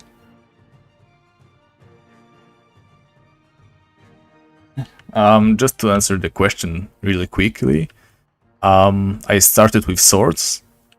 I then decided to switch to axes because axes have better options later in the game. The best sword has 46 attack, the best axe has 48 attack, and there is also a 47 attack axe that can be pretty easily obtained along the way. Put it simply, axes are simply better. But I am using swords again for now, because the bright sword that I recently obtained is just such a good option at this very moment. I am going to be using it to obtain the Naginata, my next axe, and with Naginata I will have no longer any use for any swords. And that's when I will say goodbye to swords forever, most likely. Not 100%, things could change, but we will see about that. So anyway, like I said, wrapping up. Not much of a conversation going on anymore, so I suppose everybody has just gone to sleep already. Thank you very much for watching. I will definitely be doing some more streams, maybe during some more accessible hours, when I won't be half asleep myself.